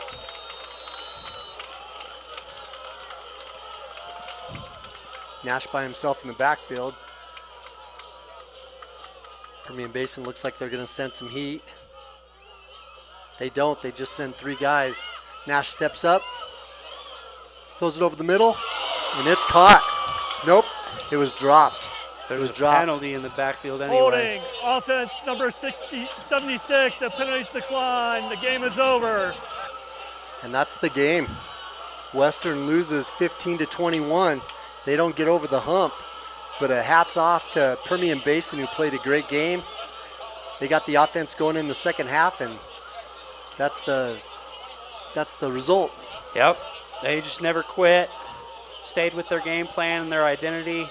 You know, hate it for Jaws Baines and the guys, the Mountaineers. But they've done a great job of, you know, bringing this program back to some dominance and some national prominence. They'll be back. Well, next year for Western, they're going to have to replace Drew Nash and a host of other players, but good luck to Permian Basin as they head to Arkansas. Yeah, they'll take on the number 1 seed in the Super Region 4, Harding University. Should be a heck of a matchup, a ground and pound offensive team versus a air raid offensive team. Both great defenses. Well, it was a pleasure today, Aiden. Thanks to everybody for tuning in here at Mojo Field at the Rady Family Sports Complex, and good luck to Permian Basin in their next game, and congratulations to Western on a great season. Thanks, yes, Aiden. Yeah, Dave, thanks for having me. It's been a pleasure.